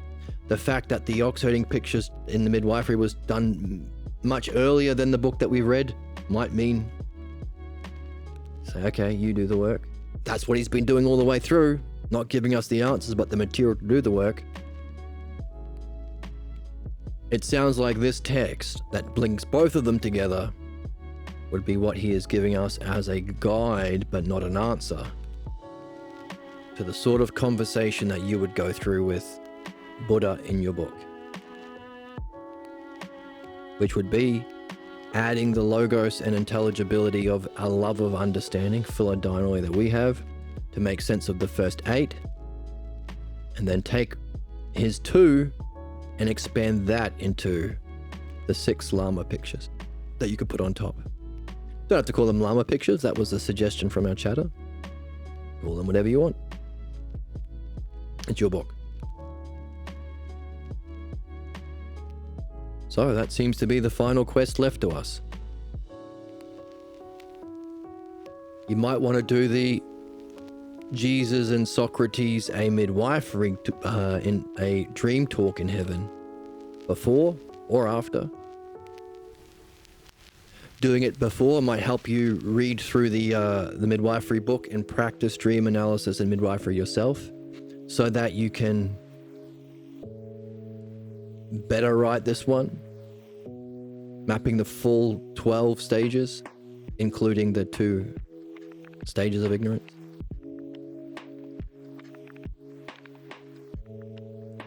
Hey, instead of just there being 2 ox-herding pictures to define ignorance, maybe you can recognize 4 kinds of ignorance.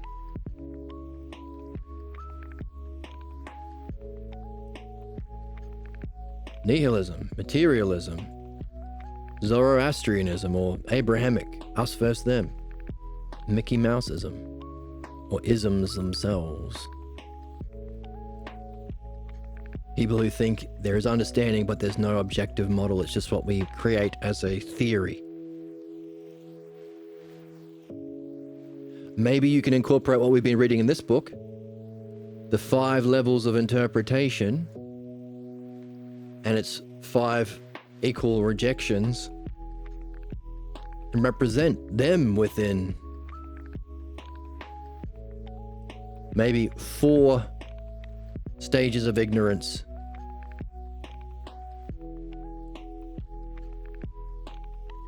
Maybe combine them together. Use it analogically. If there are 4 classes of pathologos objecting our journey of the logos, and 4 kinds of negative interpretation, there's so much for you to work with. And interestingly, those midwifery pictures gave us some differences, but also weirdly the same. And if it was matching it the same, there should be more ox-herding pictures beyond the 10th. There should be 6 to match the 6 first ones. Thumbs up. Enough to work with and enough to be puzzled by, which seems to be the mark of a masterpiece, giving you what you need to do your work. That brings our series to a close, it seems. Yeah, the only thing left to do is check in with how you're going with your own writing of these 2 sequels. The next question is, what do we read next? Do we go back to the Orange Book of Philosophical Midwifery, or do we read a new dialogue? We've got a few on the horizon. The Symposium, mapping the map of beauty and love, which we've been wondering about for a while. We have the Iliad, which is long, but gives us what we're after and can make use of. Achilles as a model of the Hellenic man going through those, going through what we've just described, going through these ox-herding pictures, from the worst to the best, or from a, what was the expression that we just read? From a withered tree, or from someone who was blind, he was brought into sight or to blossom or blooming. The lowest can see themselves as knowing and good. We've got a couple of new chapters of the Odyssey, so we can read that. New translations with the key words put back in there. The main hero in that seems to be Penelope, which demonstrates the how women have an even greater difficulty to reach enlightenment because they have to also be aware of not only their own problems but deal with men's bullshit. Win the battle without entering the fight. So Penelope seems to be the hero in the Odyssey, so maybe we could wait until maybe it'd be more appropriate if a woman leads. Like once we have enough people interested, maybe a woman can lead that one. So maybe we can, and that's not even translated yet, so maybe we can leave that open as a question. The big one seems to be, is it all relative? That's one of the key false beliefs of our age, or societal pathologos, called the milieu. How can you find truth if you think that nothing is true, everything is opinion? Isn't that democracy? The fascist's opinion is just as good as the good person's opinion. And if there are more idiots in our country, then we should be murdered by the fascists. If people can exploit beliefs by appealing to religious, like Netanyahu and Trump and the whole Epstein class, then sure, let them do awful things. If the murderer is clever, let them murder us, right? Because their opinion is just as good as our opinion. Everyone is just as valuable as Socrates, right? Fucking crazy shit. But it's very common. Hey, don't say that you know truth. There have been people on this channel. What? Don't say the meaning of life. That's not a thing you can know. It's just a matter of opinion. How dare you? So we could address that because there is a same author, Pierre Grimes. Is It All Relative is the name of the book. And it's a dialogue, but it's set in modern times. That could be refreshing. Because we've been reading dialogue set in Socrates' times and this one in heaven. So...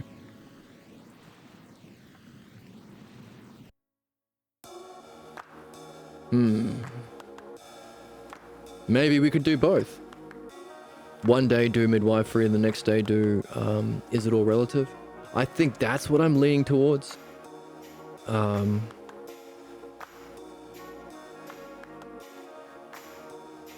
If you have any thoughts or ideas, please join the Discord. There's a link below, and send some messages somewhere in there and tag me or message me if you have a preference. Whether it be one book alone until we finish it or two together, it might be worth, because of what we have to do and it's our purpose, the Midwifery book alongside another. I'm leaning towards Is It All Relative with the Midwifery book. But maybe it's better to do one alone. I'm open to your feedback. And because we've only just finished it, and I haven't had a dream between now and, between finishing it and concluding, maybe we could do one more episode on this book where we go through those 10 midwifery pictures one more time with the help of some maybe insight or providential guidance from our dream maker. Maybe we'll do that, or maybe we'll start another text. Almost 200 episodes, I think. Lots of fun, meaningful for me. I hope meaningful for you. Thank you to everyone who came in along the way, shared their thoughts, shared their encouragement.